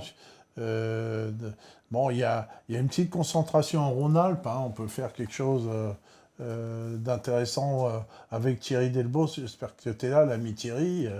Vas-y, hein, prends l'initiative. Il y en a sur la Côte d'Azur. Il y en a 3-4 dans le Nord. Il y en a 6, 7, 8 en région parisienne. Voilà, donc chacun va se prendre en main. Et puis, on va essayer de créer un logo. Et moi, je veux bien éditer des textes que chacun peut mettre en affichette. Hein, mais je ne peux pas être le seul. Il faut que d'autres puissent... Vous avez une idée, vous faites une affichette. Vous faites une affichette. Bon, vous l'envoyez sur l'Internet. Et on l'imprime soit sur notre imprimante, soit avec les mecs d'à côté, comme il y a chez nous, ils impriment des trucs, ça coûte rien d'imprimer les affichettes, on les appose. Et puis voilà, quoi. Donc, alors, si vous voulez participer à cette fédération, il faut envoyer, je vous ai amené un panneau, envoyer un mail à fede, F-E-D-E, point indépendance, @gmail.com. Hein, je remettrai sur ma page fede.indépendance, @gmail.com. Allez sur ma page Facebook, Alain Benajam, je vais le remettre. Vous envoyez, le fait d'envoyer un mail à cette adresse vous fait rentrer dans la liste de diffusion, automatiquement. Hein, voilà. Alors, vous mettez votre adresse mail et surtout le lieu dans lequel vous habitez, et puis je vous enverrai les gens qui sont autour de vous. Alors, pour l'instant, c'est très campagnard, hein, c'est bien dispersé, sauf dans la région Touraine, tu vois, et Bretagne. Là, il y a un gros trou. Donc, voilà. Et puis c'est de l'action locale. C'est de l'action locale de terrain. C'est pas la peine des grandes manifs, c'est pas la peine. Il faut parler aux gens, il faut leur écrire des tracts, leur donner des... Il y a un événement, il y a quelque chose qui va se produire sous peu. Le prochain événement, on va faire une réunion à Paris, hein, dans le courant du mois d'octobre. Voilà, je cherche un endroit, bon, j'ai à peu près trouvé. C'est le premier événement qu'on va faire, quoi. Hein, voilà, et ceux qui pourront venir à Paris, viendront à Paris. Et bon, si l'ami Thierry Delbos pouvait faire cet événement-là à Lyon ou à Clermont-Ferrand, déjà, ce serait bien, quoi. Hein, ça ferait déjà 2 pôles. Et puis, voilà, si l'ami Chanclu pouvait faire ça aussi dans le Nord, on pourrait déjà